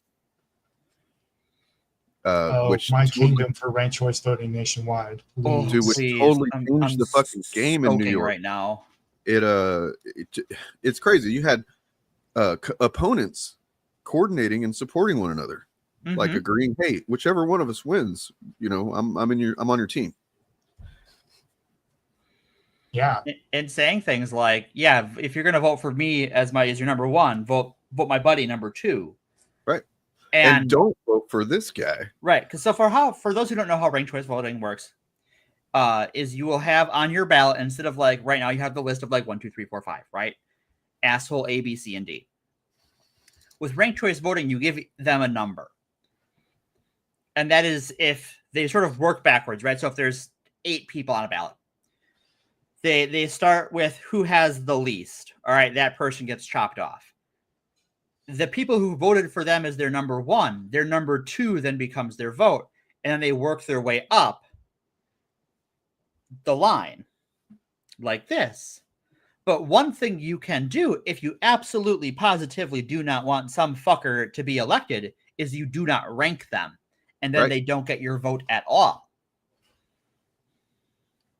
And this does seem to be a more effective and efficient, hey, Doge, it's right here, efficiency, form of actually, expressing a democratic outcome. So, yeah, there was how many people were there? 5, 6 in New York? I forgot.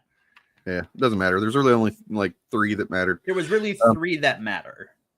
And so Andrew Cuomo, who, if you're not aware, he was the mayor of New York until he resigned. He was the governor. I'm sorry, the governor. He was the governor of New York State, but he resigned in bit of disgrace. In disgrace for his sexual assault, which he used the state money to sue his accusers. Which means that he's also abused the taxpayers. He also, once he resigned, went to work for a law firm working for the Israeli administration. Oh.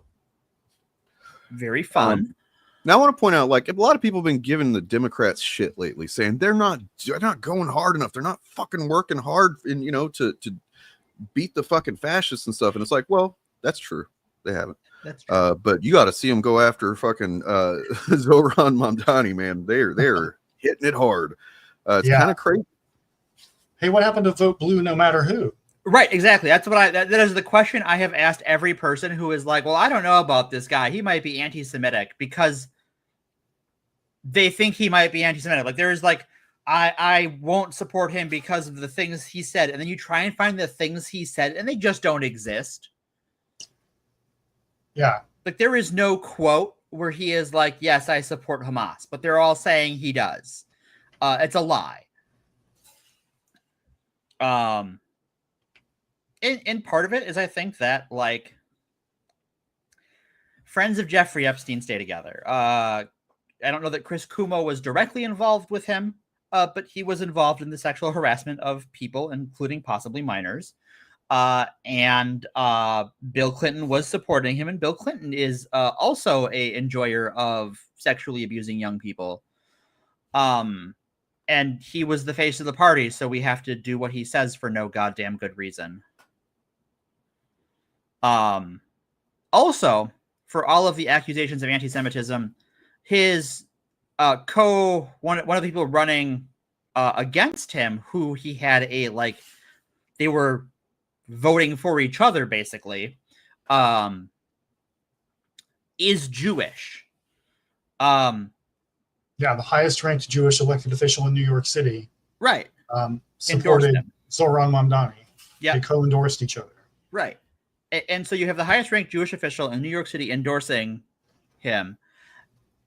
And then you have a bunch of non-Jewish people saying he's anti-Semitic. Well, who am I going to trust here? They're specifically saying that they're claiming that he said globalize the Intifada. Which he did not. Which he did not say. He did not say that. There is, you can even watch the interview where they accuse him of having said it, and he does not say it. It is an incredible amount of rat fucking. I apologize. I had to do the thing. My internet's doing a thing, man. It's crazy. Yeah. And this has come from like U.S. senators who have shit to be doing this week. Like if you're a Democratic U.S. senator and you had time to take out of your day to attack this guy and malign him and slander him, you should be ashamed of yourself. Truly. Yeah. I mean, their donors are showing. Right. Yeah, your donors are showing, right? Like, yeah. And like this is, I think this election. Oh, look at that! Look at that guy. Look at smile. Is a wake-up call, a very rude awakening for the boomers who run the Democratic Party as a business. Yeah. They're not running it as a political party, they're running it as a business. Right. Because the younger voters, like people who I guess are like millennial and younger, did not grow up in the Cold War, and socialism, the word socialism doesn't scare them in any way. And part of the reason why is that because the right and even right-wing, and when I say the right, I don't just mean the Republicans, I also mean like right-wing members of the Democratic Party, have broadened that term so much that trash collection is socialist to some people. Like socialism is when the government does stuff. And the more stuff the government does, the more socialist it is. Right. So, and when the government does a whole lot of stuff, that's communism. And that's what the American messaging has been for basically a century. Yeah. And so that word has no meaning anymore. And so you say, you try and fearmonger someone, go, oh, that guy is socialist. And it's like, yep. You say everyone's socialist. What the fuck's the difference? Called you mother sons of bitches called Joe Biden socialist. Crime Bill Biden. But also, because of the internet, a lot more people can actually look up what socialism actually is. That's part and most of them go, hey, this sounds pretty awesome. Like, or at the very least, this doesn't sound like Joe Biden at all. Right. Yeah. Could it be that Joe Biden actually did that? But like a lot of hay has been made about the fact that Fox News tried to scare people by displaying MamDADDY's policies, and they all just look cool as hell. Right. Yes. And if you do a quick Google image search and cut out the AI populated images, you'll see something notable about. So we've shown a couple of photos now. He's a good looking guy. When he smiles, he fucking lights up. Man. And when that dimple makes me question some things about myself. All right. I don't question them about you, Dane. I already know. But if you see, you'll also see a few photos. I'm looking for one right now. I know I saw a really fucking amazing example of this. It was like super duper close up, and he was like mid saying something impassionedly, right? So it looks like he's yelling at you, and that was on a fucking conservative website. And it's because in that, of course, in the headline, he's a Muslim, he's a socialist. It's like, I see what you're doing there. Yeah, he's an angry Muslim. Darkened his skin, I think, in some of the pictures. I heard that. Yeah, I hadn't seen it, or I hadn't noticed it yet, but I heard about that. But yeah, but this is like, to circle back to what I was saying before, this is highlighting the generational divide in the Democratic Party that the leadership of the party has not figured out how to deal with, and I think never will. They're just going to keep losing until they're out of power and not running the party anymore. They can't scare younger voters by calling people a socialist anymore. They can't scare them by saying he's a Muslim or any of these other things, because they've got the internet at their disposal. And they can just look things up and find out that socialism, number one, was never what the American government said it was ever. Right. They've been like, the baby boom generation was just lied to about that constantly. And number two, even if it were, that's not what this guy is. No. So let's look at his policies, actually, because he, believe it or not, one of the first things chuds will say whenever a guy like this pops up, how are you going to pay for it, right? And they think that that's just like, that's all you got to say, because obviously there's no way to pay for the things that this guy's offering. Let's check it out. New York City has spent the better part of half a century making it a playground for rich people to live in, and they will pay anything to live there. They want to pay less. That's why the situation is the way it is, but they'll keep paying to live there if this fine looking gentleman has his way. So he, what is that? That shirt looks like some kind of Muslim socialist shirt. Let's move on. Yeah, I don't know. It's a shirt. I don't know. Not really. I have no strong feelings on the shirt. I'm not. This campaign is for every person who believes in the dignity of their neighbors and that the government's job is to actually make our lives better. That sounds woke.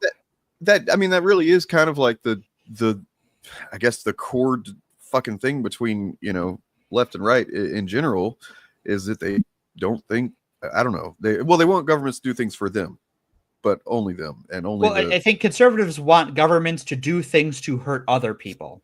That's what it is. Yeah. Well said. So, they say he's got no experience in government. He's literally an assembly member right now. Right. New York State Assembly member and Democratic Socialist running for mayor, born in Uganda and raised in New York City. He's raised in New York City. I saw people calling him a carpetbagger. Okay. Nope. Stupid. No, you want to know who a carpetbagger is Cuomo. Yep. His family moved to New York City when he was 7. Right. Oh, yeah. Carpetbagger for sure. He's a plant. No, I'm kidding, obviously. So he's fought for the working class, in and outside legislator, hunger striking. What did I say? Legislator? Hunger striking alongside taxi drivers to achieve more than $450 million in transformative debt relief, winning over $100 million in the state budget for increased subway service and a successful fare-free bus pilot, and organizing New Yorkers to defeat a proposed dirty power plant. The cost of living is crushing working people, but Zohran believes the government can lower costs. And I mean, it literally can. That's kind of like one of the things that's in a government's purview. So I was trying to find, here we go. So the policies: freeze the rent. Majority of New Yorkers are tenants, and more than 2 million of them live in rent-stabilized apartments. Those homes should be the bedrock of economic security for the city's working class. Instead, Eric Adams, the fucking, he was corrupt. What did he do again? I forget. Oh, a bunch of stuff. And then Trump pardoned him. Yeah, where to begin with Eric Adams? Where to begin? Well, for one, to my knowledge, to harass political enemies. To my knowledge, he's never been accused of sexually assaulting or harassing anyone. So there is that. That's marginally less. Oh my God, I just knocked over my water like an idiot. All right, it didn't spill. Okay, so he's taken every opportunity to squeeze tenants with his handpicked appointees to the Rent Guidelines Board, jacking up rent stabilized apartments by 9% in accounting. Zohran will immediately freeze rent for all stabilized tenants and use every available resource to build the housing New Yorkers need and bring down the rent. The number one reason working families are leaving our city is the housing crisis. So, he was an unregistered agent of the Turkish government, including up to while he was mayor. Eric Adams? Yes. Eric Adams, yeah. And then he used the police to go after people who were turning state's evidence on him. And then he cut a deal with Trump over going after migrants that Texas and Florida had shipped up to New York State and New York City to for propaganda purposes, so that the Trump administration could round them out more easily. Right. If you pardon me, I will let you just round up all the people you want to round up in my city. So that's Eric Adams, yeah. So fast fare-free buses. What free? Public transit should be reliable, safe, and universally accessible. True. Especially in a city like New York, but really in any city, it just should not be, as crazy as it is to get somewhere. But 1 in 5 New Yorkers struggle to afford their ever-rising fare, adding insult to injury.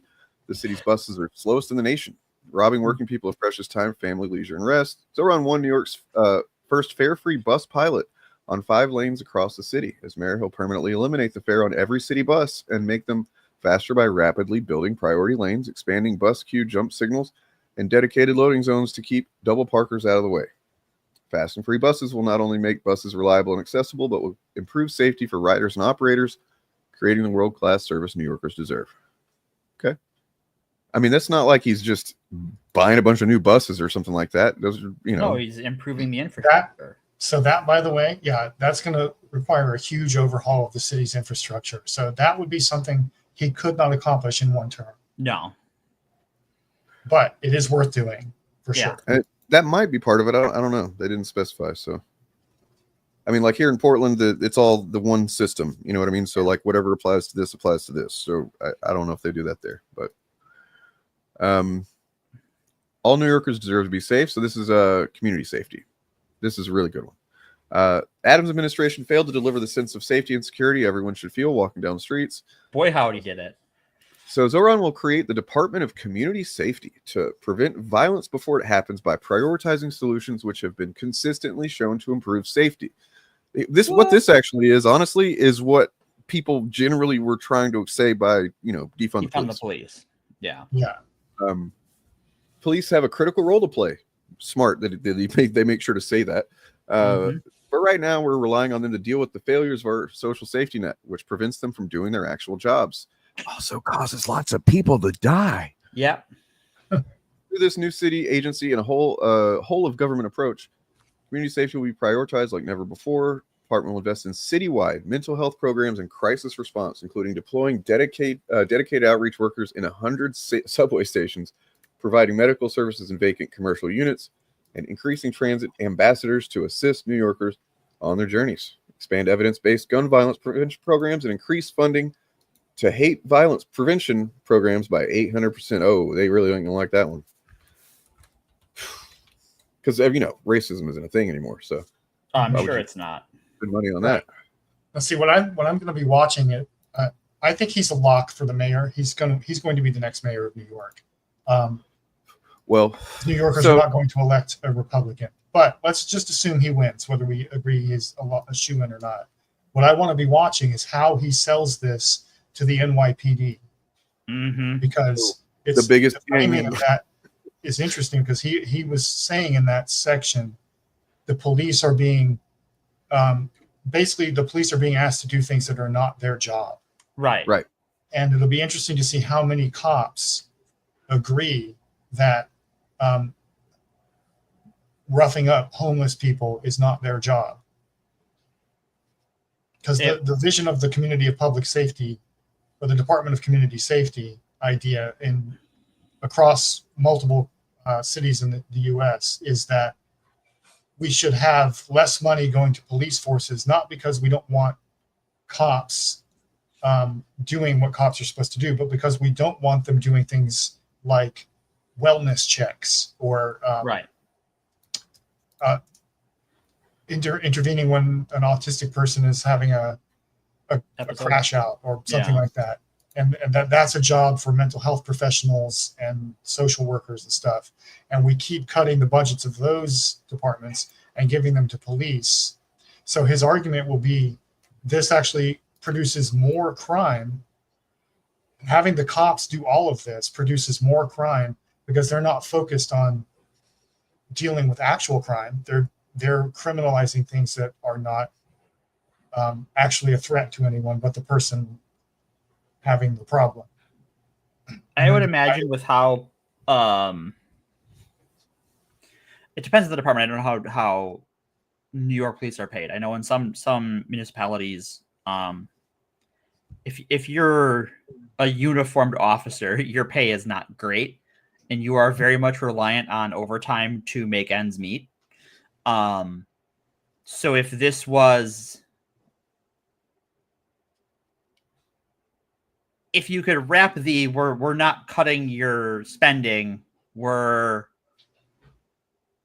if you're not doing all of those things, you can have things like having police have regular partners again, which in a lot of places, and that's not how that works. Like you used to, think of all the buddy cop shows that exist because police were always with a partner. And now in a lot of places, because of how the money is being spent by police departments on things like armored vehicles and SUVs and, Dodge Chargers, that officers are being sent out by themselves, which has increased the danger that police officers feel they're in by their incredibly inept and malicious training.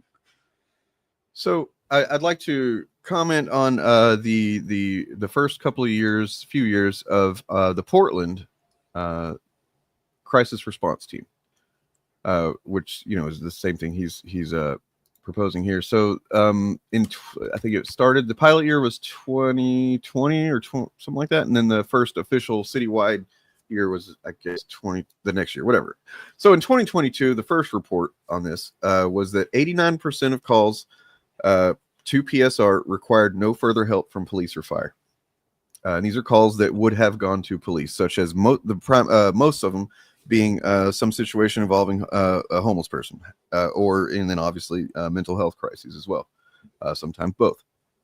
None of the calls to PSR resulted in an arrest, which if they had gone to police, they would have. Yeah. Many of them would have. PSR staff followed up with 44 clients, making a total of 437 visits, helping them with housing applications, benefits referrals, and shelter referrals. Nine, that's not a high number. 9 clients found permanent housing thanks to PSR. Awesome. So Jaybird has a question. Yeah. Dane, doesn't Portland not exist anymore because of the BLM protests? Right. That's why it's really easy for them to get around the city. You know. Oh, cool. Just flat burned over land. Okay. They have That's why replaced the police. that's why they're able to so easily find. You know, where we're all homeless. I'm outside right now. Oh wow, that's really awesome. Sitting on the cinder. You know. That's why it was so easy for them to find housing for the 9 remaining citizens of Portland, because the rest of the city has just been abandoned. It's like The Walking Dead out there. Got it. Okay. Stats here. So citywide coverage, blah, blah, blah. They respond to calls from 8 a.m. to 10 p.m. The reason they don't do 24 hours is because of lack of funding. Yeah. Majority of calls are dispatched by a Bureau of Emergency Communications. So they basically they go to if anybody calls 911, there's like a filter basically. And so whenever they answer, they say, okay, well, this seems like a PSR kind of thing. In the first 6 months of citywide expansion, they responded to 3,228 incidents, which is a 717% increase compared to the same period in its pilot year. Most calls, 97.8%, are situations traditionally handled by the police, while 2% are for situations traditionally handled by Portland Fire and Rescue. Co-response. PSR teams work independently or in co-response with other units such as police, fire and rescue, ambulance.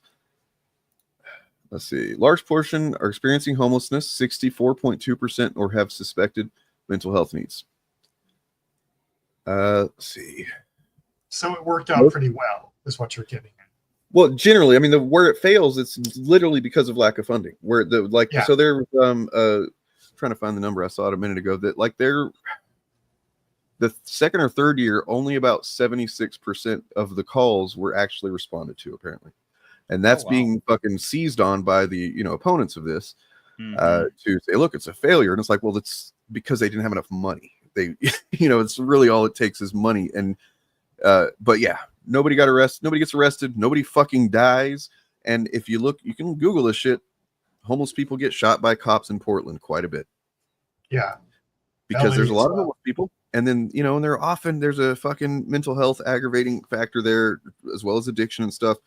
And that kind of shit requires compassion and like somebody that knows how to de-escalate, somebody that's not just looking to, respond with force. But whenever you send somebody with a gun that only knows how to respond to situations that they feel threatened by with force. And to treat everything as a threat. Yep. Yeah, that's the thing. Police are trained to do a very specific job, and that is to respond with violence to something they've identified as a threat. They are not trained to de-escalate, regardless of what you've heard. They are not trained to do that. They are not trained to know when they're supposed to call a mental health professional. None of this is their job. Right. And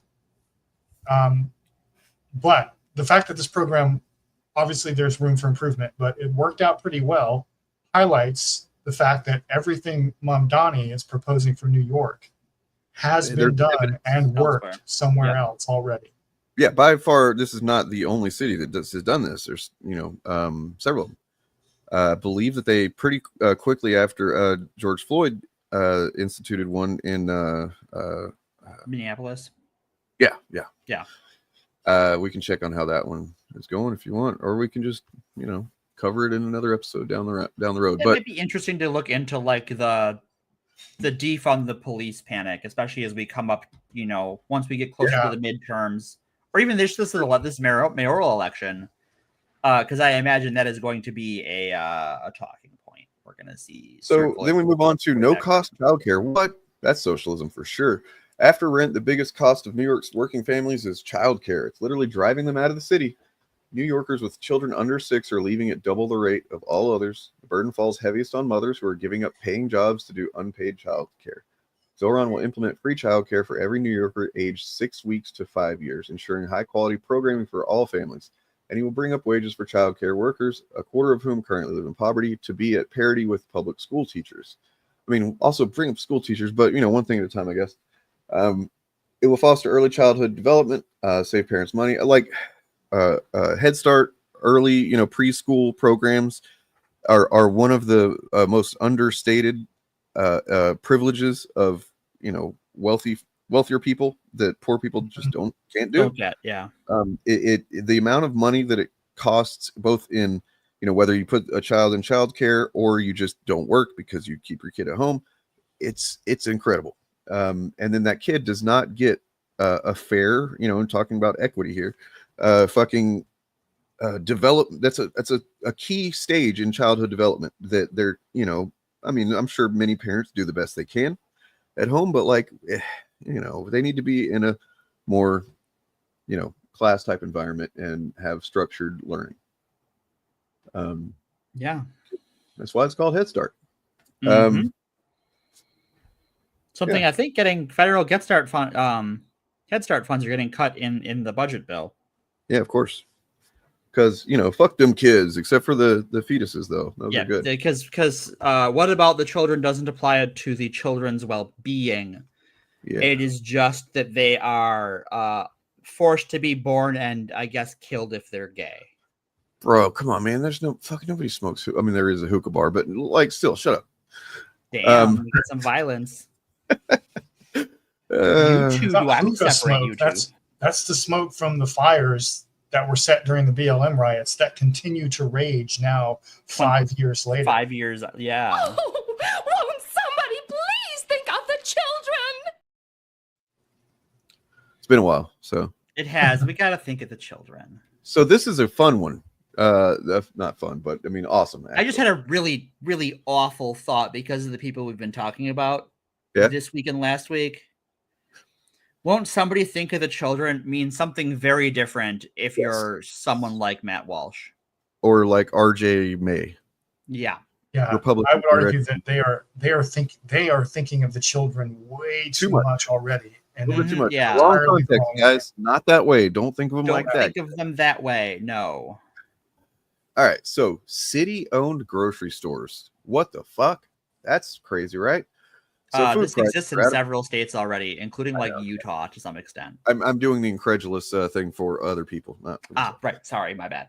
Food. Did Dane's internet die? Dane 1 2? I think Dane's dead. All right. So to cover this, while Dane is exploded, Bob, why don't you go ahead? I guess I'll just read it. Back. Oh, okay, You're back.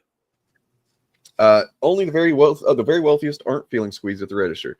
As mayor, Zohran will create a network of city-owned grocery stores focused on keeping prices low, not making profit. That's definitely socialism. Without having to pay rent or property taxes, they will reduce overhead and pass on savings to shoppers. They will buy and sell at wholesale prices, centralize warehousing and distribution, and partner with local neighborhoods on products and sourcing. With New York City already spending millions of dollars to subsidize private grocery store operators, which are not even required to take SNAP and WIC, we should redirect public money to a real public option. Yeah. This is great. This is good shit. Yeah. This has been done in Kansas and I think a couple of rural areas in the South and in red states. They've done to address food deserts, I imagine, right? Yeah. Partly. You know what it starts with is actually alcohol. Some states require alcohol to be sold and distributed by the state. Utah being the most famous example. Right. Where you get your liquor from a state store that is open specific hours and days. And that's fine. So like what's the downside of doing that with all of having that available for all groceries, especially when state pricing of that means that farmers have another customer to sell to, which means our agriculture can grow and our subsidies go towards sort of reinvest into themselves, wherein our farm subsidies are going to make our farm food cheaper, which is making it cheaper for the state to buy that food and makes it cheaper for you to buy so that your money goes back into the economy.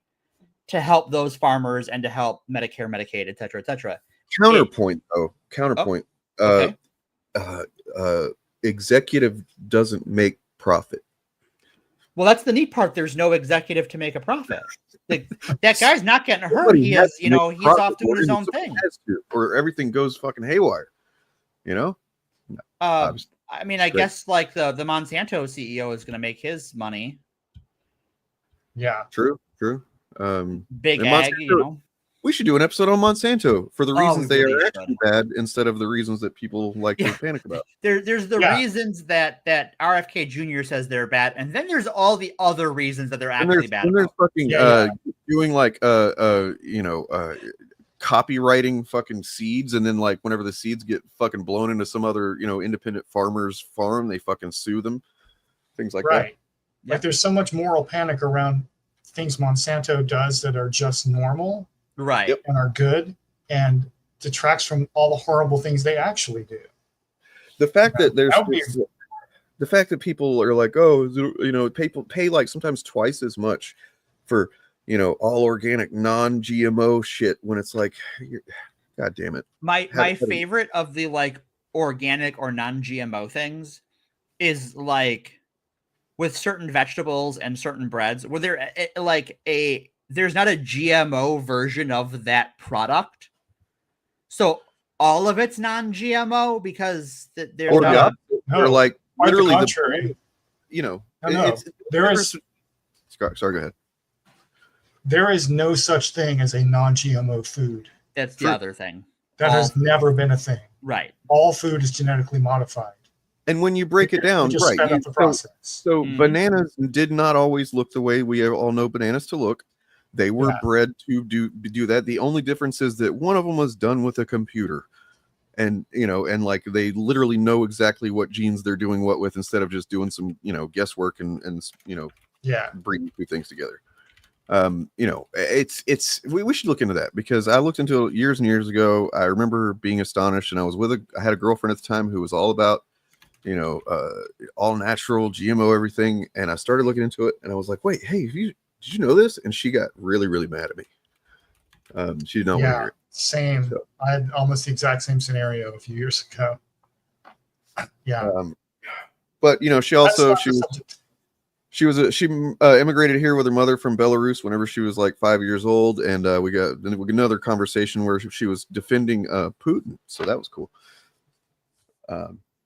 Anyways, all right. So housing. That's necessary in basically every city.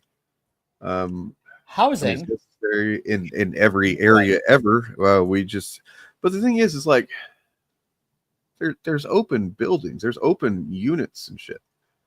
There's open homes. But yeah, a lot of cities, including New York and Los Angeles, are quietly, city governments, I should say, are quietly using hotels to house unhoused people temporarily, and they're like footing the bill for like a week-long stay or something so the person can get a shower and hot food and stuff like that, and they're just not like advertising that or telling anybody that they're doing that really. But if they can do that, then they can do a lot more. And there's a lot of unrented or unsold properties in a lot of everywhere effectively.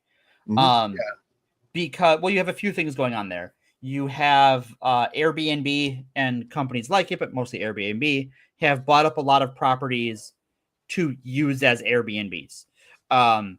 Those are like not the premise of Airbnb, which is, if you're going to be gone, you can rent your house to someone. Whereas is like people will own multiple residences to basically run their own hotel business. I knew someone who did that, and he was a piece of shit. I knew someone who did it, and bad things happened to them. Yeah, they should get a real job. And if you've ever seen Barbarian, if you've seen the movie Barbarian, you know how these things can go. Like you don't want to end up in that situation. You know what I'm saying?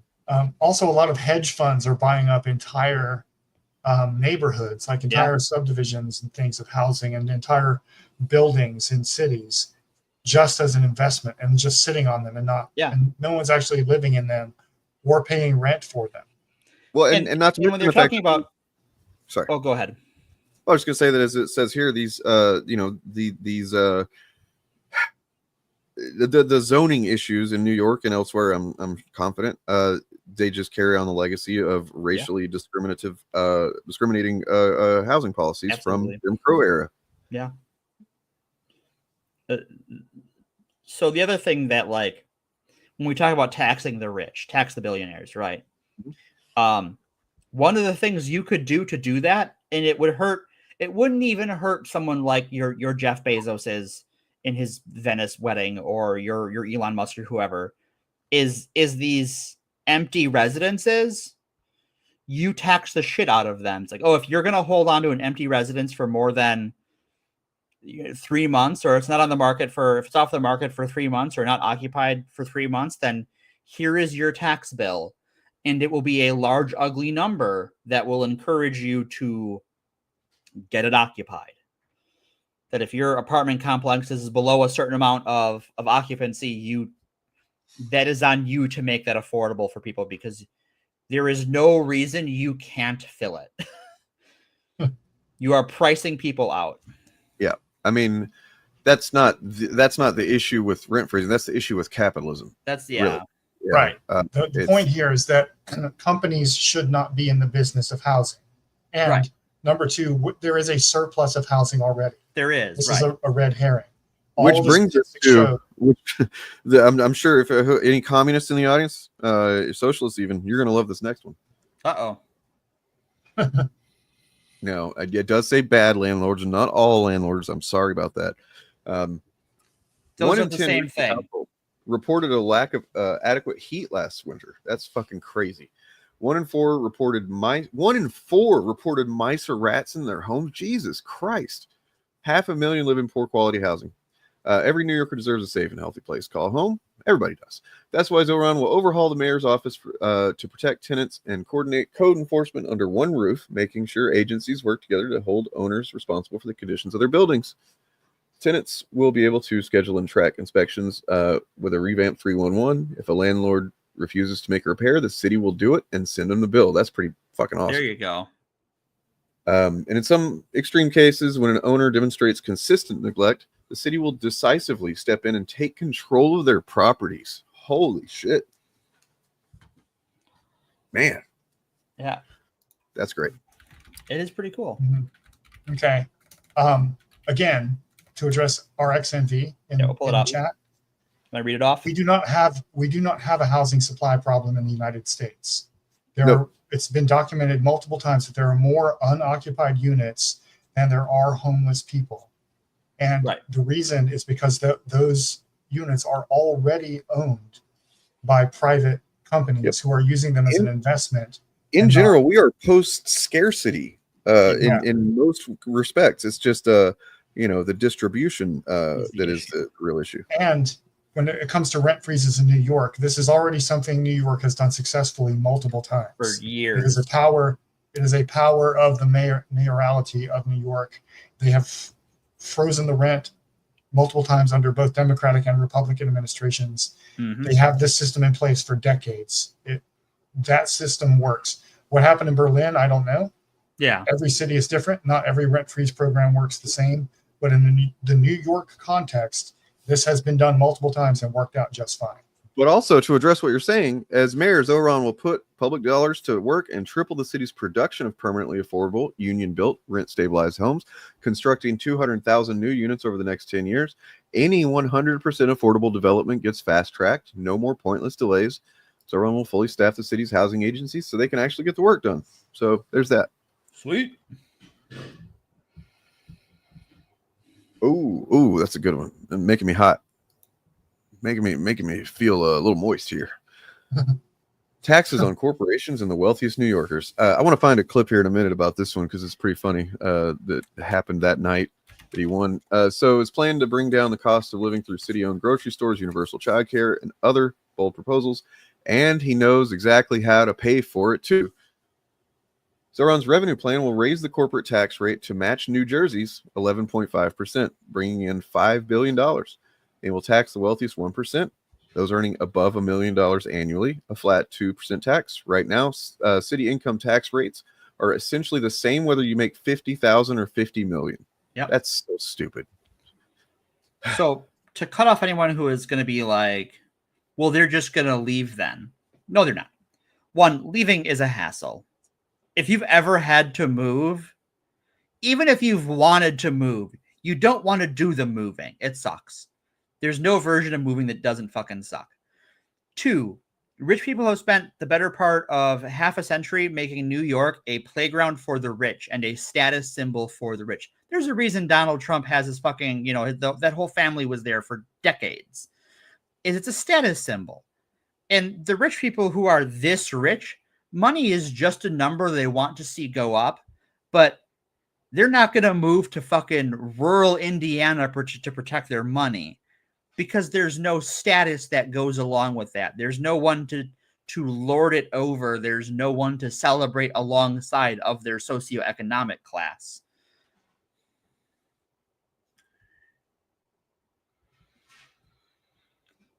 Stain exploded again. Oh, Dane's muted. I don't know if incoming. Dane, you're muted. I don't know if you're aware of that. I know. Yeah, sorry about that. I was looking for this video, and I found it. All right. So this was 3 days ago, the night MamDADDY won. Yeah, focused on saying he's going to make things more affordable for people. Which... And I don't know if it's going to get to it immediately. It'll be here in just a minute. But like, just in general, it's a good idea to get to start paying attention to how media, how figures appearing on media are discussing MamDADDY, and yeah, it's interesting. The candidate of no taxes on tips and no taxes on Social Security understands. Well, I think it was more than just trying to make things affordable. I mean, he's embraced, a $30 enforced government enforced minimum wage. He's basically embraced the government taking over grocery stores in New York. He's embraced legalizing sex workers. I mean, New York is a unique place. That's true. If Democrats want their numbers to go below 20%. Based. Yeah. They should keep following this guy. I think it's good for Republicans. But I think, Abby, your point, what's disturbing is I feel like the economic nationalism isn't just limited to the Democrat Party. Today, Republican senators have proposed. Buzzword spotted. Economic nationalism. What is that? Fascism. Fascism. It's doing a fascism. But he's ascribing that to the Democrats. I mean, yeah. I mean, I guess if you want to look at it that way, sure. But like, how is this that, right? A national minimum wage. Republican senators have proposed caps on credit card fees. These are not traditional free market ideas. These are ideas that both parties are flirting with of a much bigger government intervention into our economy. Well, which seems to suggest that voters actually are interested in that. I don't want to take anything away from MamDADDY, and in terms of, I think the word you used, inspired, is the accurate word. He did inspire, certainly, and engage the youth. He had incredible social media presence in a way that nobody else in that race could match, and got him views and volunteers and votes. But let's not also forget that he was running against Andrew Cuomo, who I'm sorry is damaged goods. That's a polite way of saying a huge piece of fucking walking feces. I like how they're like, oh, MamDADDY ran a great social media campaign, as if that's, I mean, look, he's just blindingly fucking handsome. That's all it is. Okay, so this like, oh, the youth came out for him. He had a great social media campaign. Undersells his accomplishment. Yep. Because a mass turnout of youth is not going to get the success he got on its own. He had broad support. This is trying to sell him short. They will point to the fact that Cuomo got his most saw a lot of success in this one. I guess the borough that is generally primarily older folks, and it's like that doesn't mean that older folks didn't vote for MamDADDY. Right. Yeah. So MamDADDY has explained multiple times how he did this, and his answer is always the same. He notes that New York is one of the places where in 2024 there was the biggest swing from Democrats to Trump in the national election. So he went to those districts in New York and talked to the Democrats who voted for Trump and said, why did you vote for Trump? And they said, because I had more money in my pocket when Trump was president. And that is true, not because Trump was president. That's where the connection is breaking for them. But what the Democratic Party establishment hasn't wrestled with yet is that the expansion of the social safety net under Trump during COVID, which he was forced into, but by it's the still, Democrats in Congress, by Bernie Sanders almost single-handedly, pretty much, created a situation where for the first time, millions of Americans experienced what it was like to not have to live paycheck to paycheck and to not have to worry about health care. And then Biden, in their perception, took all of that away from them. Right. Which is so not Mamdani went to this, which is again not true. It's just true. really reductive and kind of like almost it's reductive to the point of being incorrect perspective on what happened, right? No, not really. It's half true because Biden was hostile to several of those social safety net expansions for his entire career. So he let them die. But some of them he was forced into. But the point is, the perception is what matters. The perception of the Democratic Party in 2024 is that the party took away this social safety net from people and made their lives more miserable. So Mamdani went and asked all of these voters, what would it take to bring you back? And he based his platform on the answers to those questions. And now the Democratic establishment doesn't want to hear that. Right. So we're going to get into that. I just wanted to get to where this bald guy, what he says here in a moment, that the hosts challenge him on. It's pretty interesting.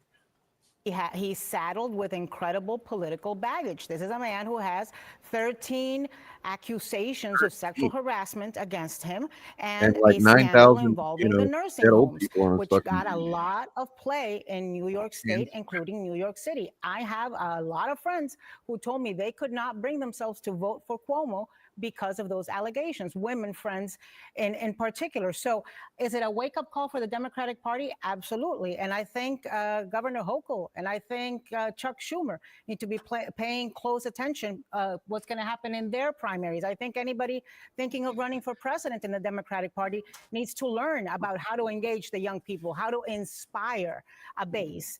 And that's exactly a big part of why we are paying so close attention to this race. Because this is he ran an amazing campaign. He being on Blue Sky that night, by the way, like that was the first time I'd actually been on there on my PC and kind of just hanging out for a little while. Sure. It was a great night to be on Blue Sky. It was random. I did not do that on purpose. I didn't know. I mean, I knew, but I didn't think about it when I signed on there that I was going to be watching the race unfold. And I'm just like, holy shit, feeling some genuine hopium for the first time. And I honestly had gotten to where I was like, okay, this is too hopey. Like these as the numbers are coming in, I'm going to go ahead and decide that no, he's not going to fucking pull this off because it's too good. That's too good. It's not going to happen. And then it happened. And first they were saying it was going to be like weeks before they got all the votes counted, and they'd have to do the second, maybe third round of voting because if you aren't aware, I think you mentioned earlier, you have to get 50% of the vote before you actually win. Yep.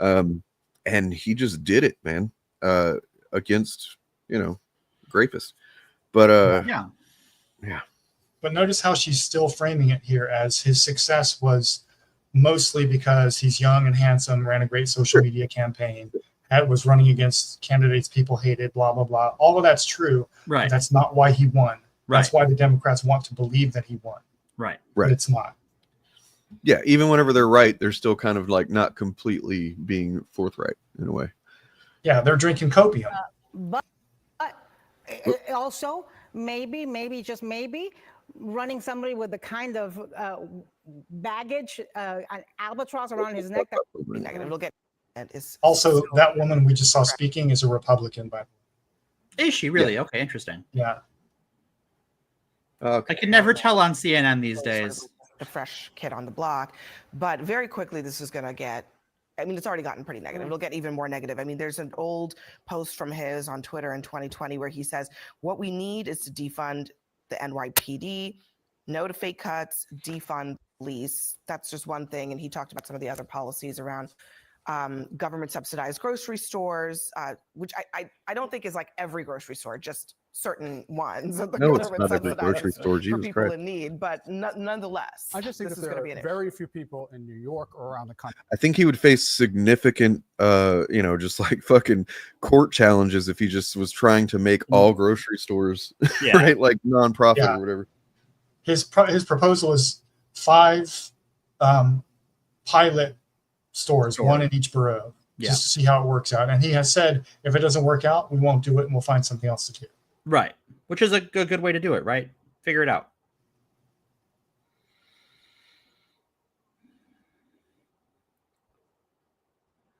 Yeah. And we're back. Yeah, right. Sorry. We are back. Sorry, I keep kind of popping out there. Probably should wrap up soon then. Yeah, sorry.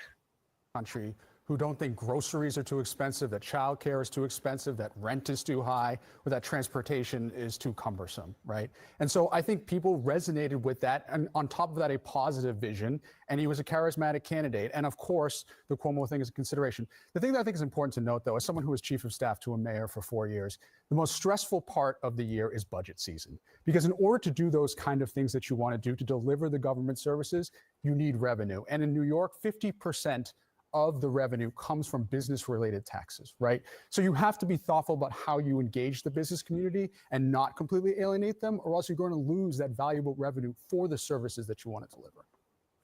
Well, No, you don't. I'm a Californian, and I get in the front row seat to what happened in this campaign. And I've seen a lot of these issues in California already. We saw them at the national basis when Kamala Harris was running, what they used against her. The Republican. The issues that some of MamDADDY's talking about. But New York is a different place, and it's new. I mean, we've seen this before. Ocasio-Cortez beat Joe Crowley. He was a 20-year incumbent House Democratic. Man, I hope I didn't make a mistake and they literally just didn't include the part that I'm looking for in this one. God damn it. They may have. I'm looking for the bald guy to talk again.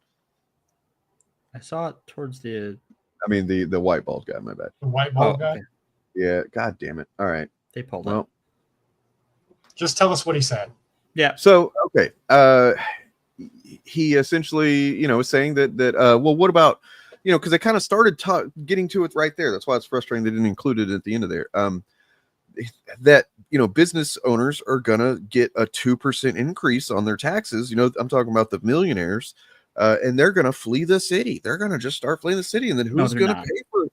Right. Because 2% tax on millionaires is, if they're already paying out the ass to live there now, they're doing it because they want to and they choose to, and 2% is not going to change that. Yeah. Not to any, also, go ahead. Sorry. No, I was done. Sorry. Oh, also call their bluff. Fuck them. Yeah. And also, MamDADDY has pointed out that most of the rich people who have, quote, fled New York have fled to higher tax states like California and New Jersey. Right. Because they just want to live there, not because of the economic policies they're being subject to. Most of the people who are fleeing New York and leading to its economic collapse are people who cannot afford to live there. Right. Like the rich want, as you were saying, the rich want this to be like their theme park, but they're not willing to give a quality living to the people who they want to serve them in that park. Right. And that's an unsustainable model. Right. But man, I watched a clip earlier today.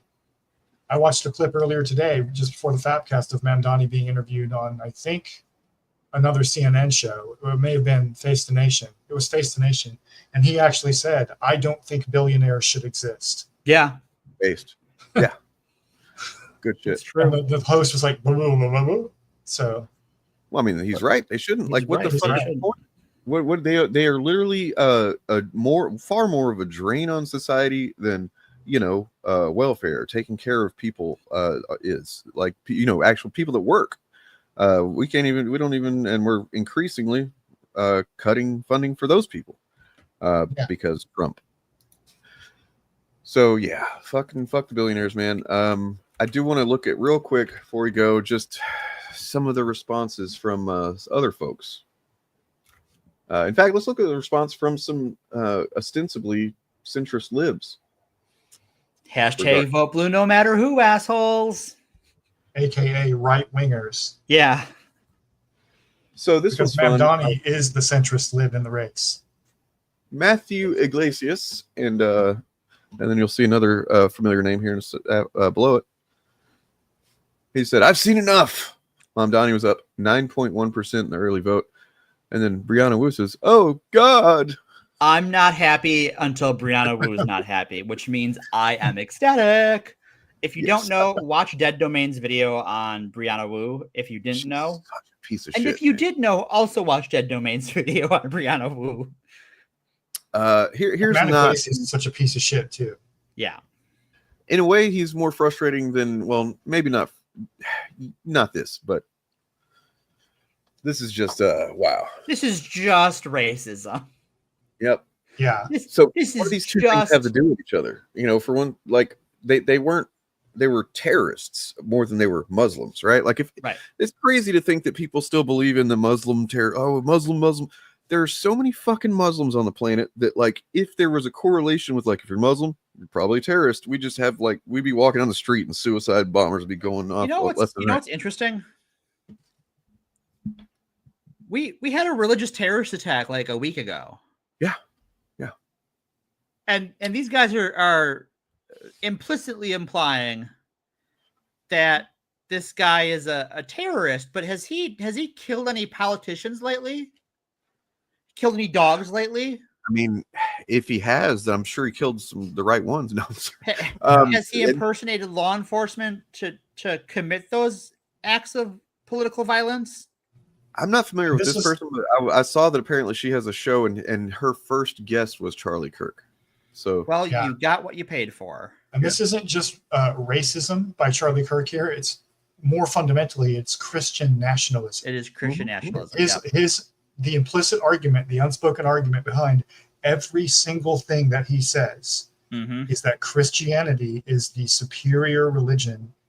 And if we have to choose between Christianity and democracy, then democracy has to go. Yeah. And he means his specific version of white evangelical seven mountains mandate. Yeah. Pre-tribulation dispensationalist Christianity, and not like Catholicism or Episcopalianism or anything like that. I want to call out anybody that thinks that, you know, the money in politics now, don't get me wrong, it is fucked. We are not, it's not going to be an easy time. But I've seen people suggest that, like, you basically just shouldn't even try because, you know, the corporate PACs are going to win and shit like that. Is that the case? Nope. Or maybe stop being a doomer, you know? Because look at that. Yeah, maybe get out there and, you know, back a guy. Learn about who's running for your local offices. Yep. Like Reverend Jesse Jackson said in the 1980s, they got money, but we got people. Yep. And that's the lesson here that the Democratic Party is struggling to relearn, because all the polling data right up until the day of the election showed that MamDADDY was going to lose. Yep. Like big. He was going to lose big. And then he just blew the whole thing out in the first round of voting. And they're all scrambling to figure out why that is. Because your polls were wrong. Across the fucking board, except for one that was actually paid for by, was it the MamDADDY campaign? Yeah. It was the sponsor of that one. And they, you know, almost got it right, but they were in the right direction, whereas everybody else was, you know, pretty far off. Yeah, and this tells you more about who they're polling than it does what the electorate thinks. The main people that respond to polls are people that respond to polls. And I know that sounds silly, but, like, think about it. Come on. Do you fucking respond to polls asking you to? No, most people don't. Yeah.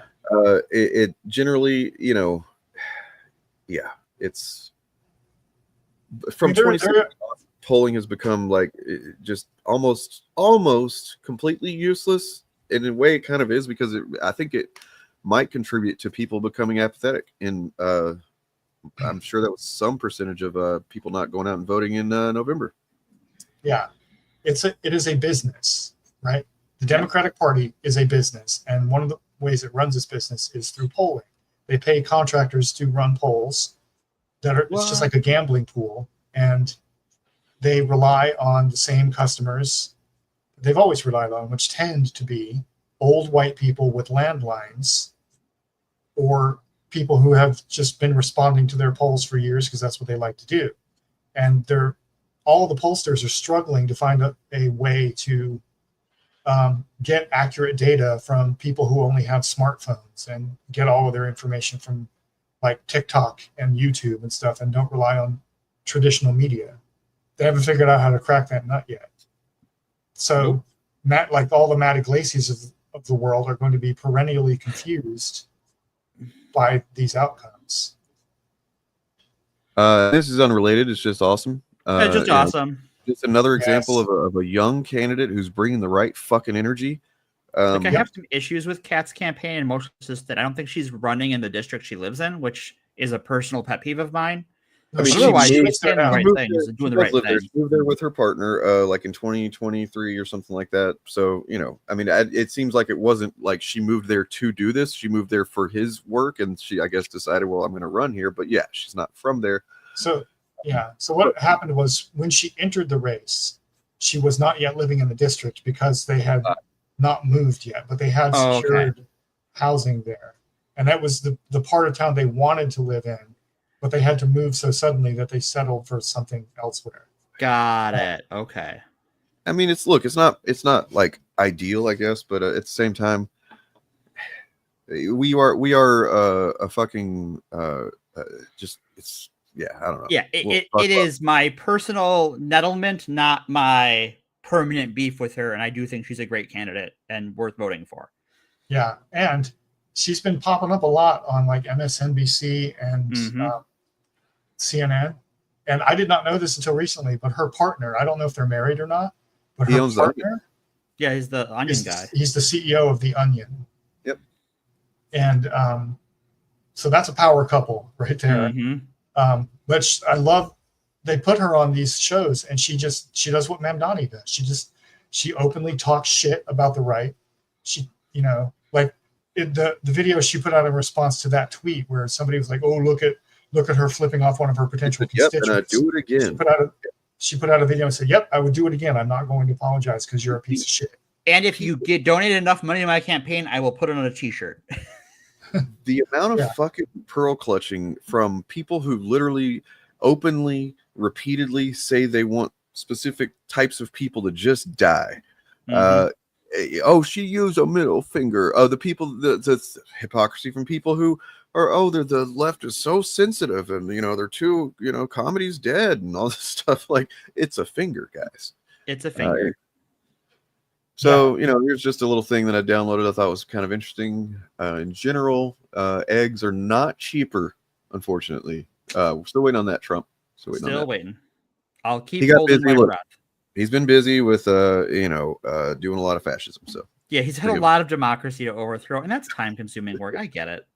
Just wait until they remove government subsidies for meat, dairy, and eggs. Oh yeah, it'll see what happens to prices then. Yikes. Because the real cost, after you factor in subsidies from the government, which is taxpayer money, by the way, so it's money coming out of your pocket, the actual cost of a quarter pounder is $36. Holy shit. Include the subsidies that you pay for out of your own tax dollars. Right. Wow. I knew it was high. I knew it was like... And that was like 10 years ago, so it's probably higher now. Here's the rule. If you flip off a grown person who's cursing in small children's faces, you're a bad person. Yep. You deserve to just go away. If you call a small child the N-word for trying to play with your child's toy, you get a bunch of money, and you're awesome. You're That's awesome. the right. Yeah, very clearly. That's where the rally at right now. Yeah. The other thing I like about Kat Abu-Ghazaleh's campaign is the way she's using her donations. Yes. She's doing like mutual aid right now, like running food banks and stuff like that. She said they had like way too many people show up to an organizing like some kind of event that they had done, and rather than turn them away, they found another thing for them to do. And it's like, it seems like common sense, right? But I don't know. It's politics has become so cynical that it is just kind of a breath of fresh air to have somebody be sincere, and that's sad. But it's where we're at. To actually give a shit, it's amazing because as we've seen talked about this on this show many, many times. Part of the thing that they've done over the last decade is to normalize apathy and even, outright malice. They've to mock giving a shit about other people, for everything from virtue signaling to SJW to woke to, whatever it is, right? Like all of it is some expression of like, hey, we should be more about the community and the whole, and instead of just, our own asses and fuck everybody else. And they've gone out of their way to just, make it seem like that's uncool or something. So it is really cool, good to see young people say, fuck that. Mm-hmm. And as she has pointed out, other politicians' campaigns could spend their campaign money in this way if they wanted to. They choose. They choose not to help their community. And she's calling that out with everything she does in her campaign. So I also want to point out that I realized that I saw something about how Gen X is almost non-existent in politics. Yeah. That's kind of interesting, right? I don't know really what that means, but except that I don't know, they just are as lazy as they were in the 90s. What do you mean non-existent? You mean like in terms of we're like leapfrogging Gen X to to more Gen Z type candidates, right? Like MamDADDY's fucking a decade younger than me. He's a millennial. Yeah. Well, as the Gen Xer on the panel, I would say that our general attitude as a generation is whatever, man. Yeah. I'm a Gen. I got one foot in Gen X. Okay. Yeah. So, okay. Yeah. So you're an Xennial. Yeah. But sure. I desperately want people younger than me to take over almost everything in the government. Yeah. Everything. Because the world is changing, like digital. I want digital natives running the country, basically.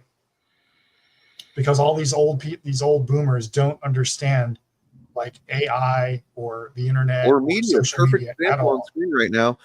I don't think this makes them look bad like they think it's going to. I mean, sure, No. Fox News, they don't give a shit, but like imagine anybody else that knows that Conan the Destroyer is actually the hero of the story.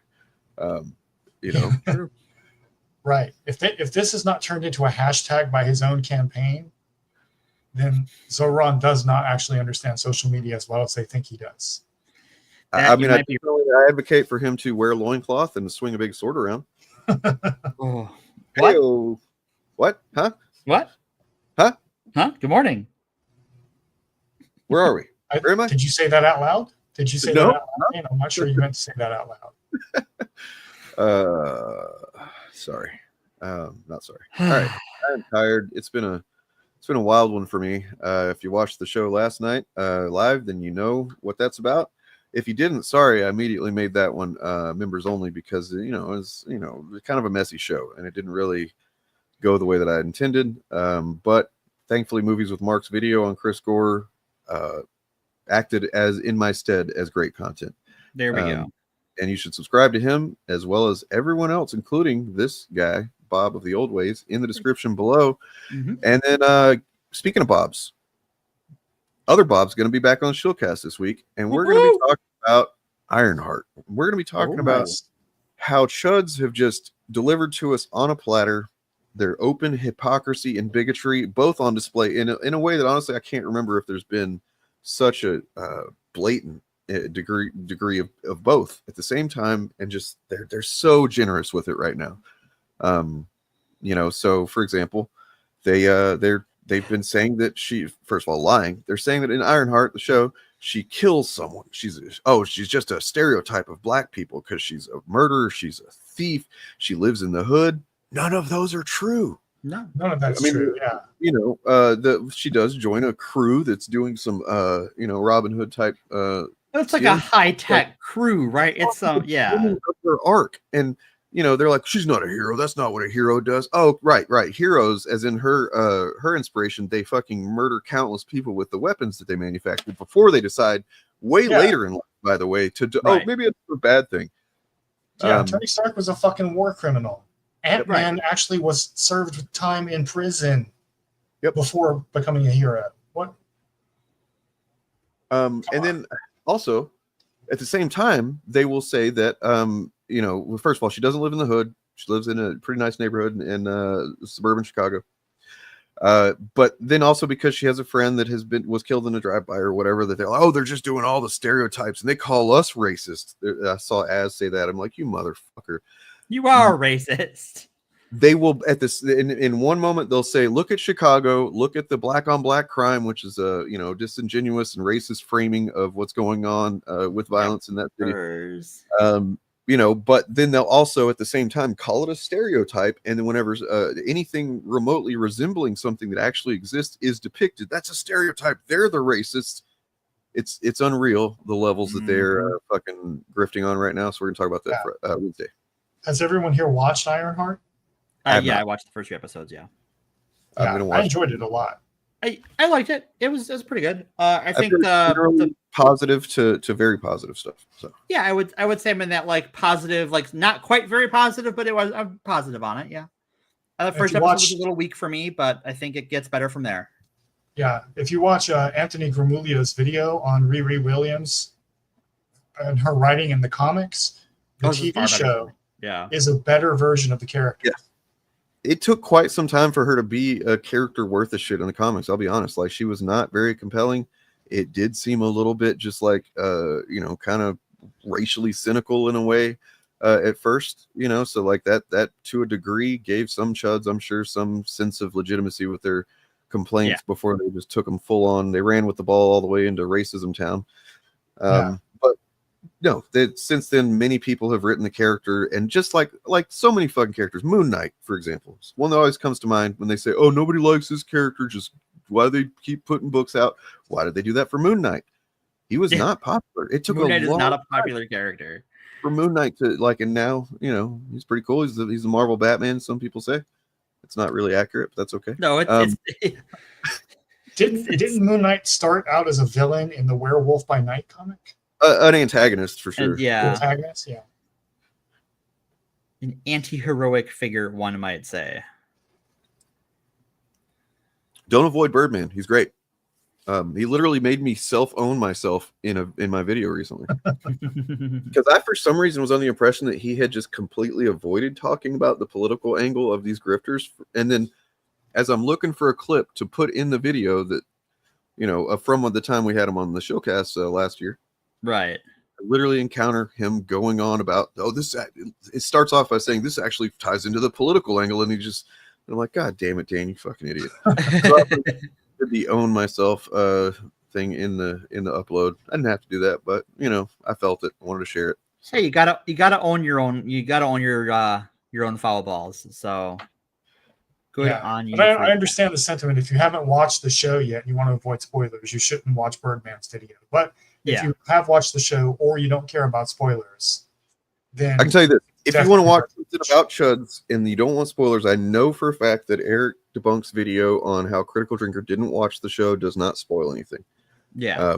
So, because I watched that one and then I still didn't know anything about the show until I watched another video. So, anyways, yep. No, not Birdman, the Michael Keaton movie. Birdman, the YouTuber. Yeah. And he replaces. I forget which letters he replaces with. Numbers. The E and the is a 3.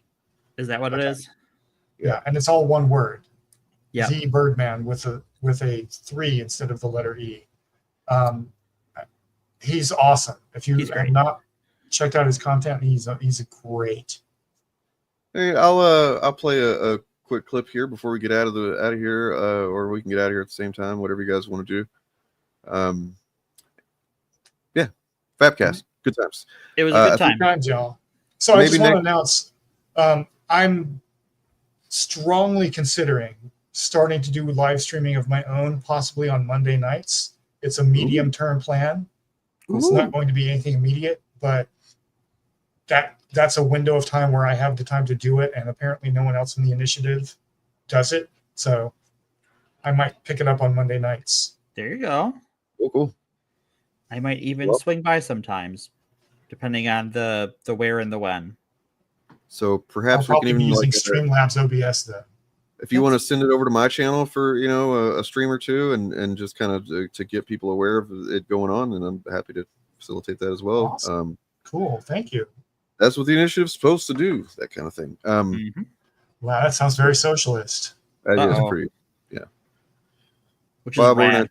over the Sponge Gary gaslight trash of bigotry and Ironheart. Yeah, it's. I mean, Birdman's video even weeks ago about just the trailer fucking destroyed Gary. And that's one on maybe As too. Yeah, the more attention I pay to these guys, it becomes clear that they don't watch any of the things they talk about at all. Nah, they're just reading make shit up. Wikipedia synopses. They're not watching the show. Yeah. All right. Well, you're all beautiful, attractive people, and you're all very, very, very, very sexy. Here is a bit of this Birdman clip, just so you guys can get a taste of them. And then, yeah, please subscribe if you're not. Trying to get to 8,000. Then I will finally be enough, and my daddy will be proud of me, and he'll let me come home. No, he won't. No, probably not. No.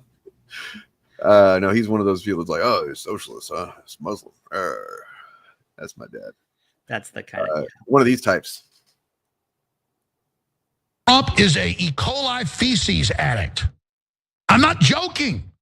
Trump guzzles the feces of bacteria. He loves it, of toxic E. coli bacteria. I got some posts from Saltier Than Crate, the good one. We can check out. I think these would be good for. Somebody makes a joke that's about a marginalized community, all of a sudden it's not a joke anymore. Now we have to be 100% serious. A gay explosion at the end. So we can't laugh at that and be like, well, I can't wait to see what the hell that means. Like, no, it has to be immediately anger. You know what I mean? And constant negativity towards marginalized groups. It's I think it says something about these people that they don't really consume anything outside of perhaps the media, because like Aubrey Plaza is a known troll. Yeah. Yeah. Like she's got deadpan all the time. humor. That's her whole shtick, is being like this. She says really deadpan humor.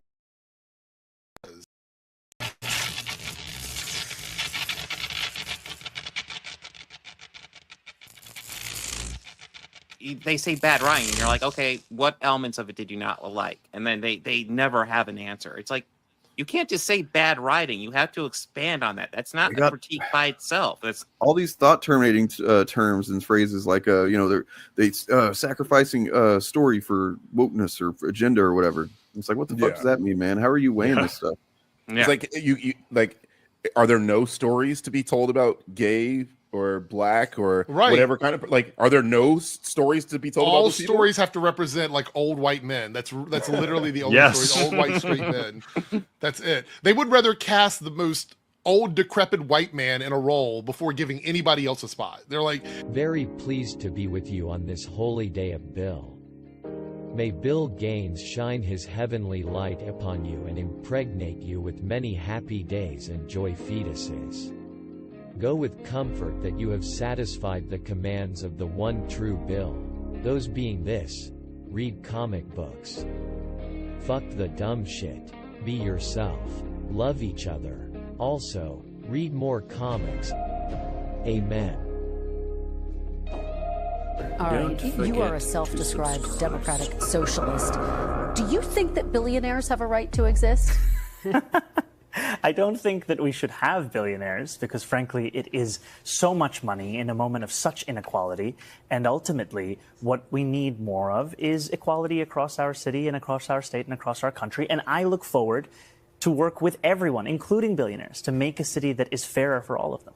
Well, let me ask you about what Donald Trump, the president of the United States, has had to say. He's had a lot to say about your campaign. He called you a communist. Because he's the president, I want to give you a chance to respond directly to him. How do you respond? Are you a communist? No, I am not. And I have already had to start to get used to the fact that the president will talk about how I look, how I sound, where I'm from, who I am, ultimately because he wants to distract from what I'm fighting for. And I'm fighting for the very working people that he ran a campaign to empower, that he has since then betrayed. And when we talk about my politics, you know, I call myself a democratic socialist in many ways inspired by the words of Dr. King from decades ago, who said, call it democracy or call it democratic socialism, there has to be a better distribution of wealth for all of God's children in this country. And as income inequality has declined nationwide, it has increased in New York City. And ultimately, what we need is a city where every single person can thrive. We thank you for watching, and remember, stay updated on breaking news. Hey, buddy, eyes up here.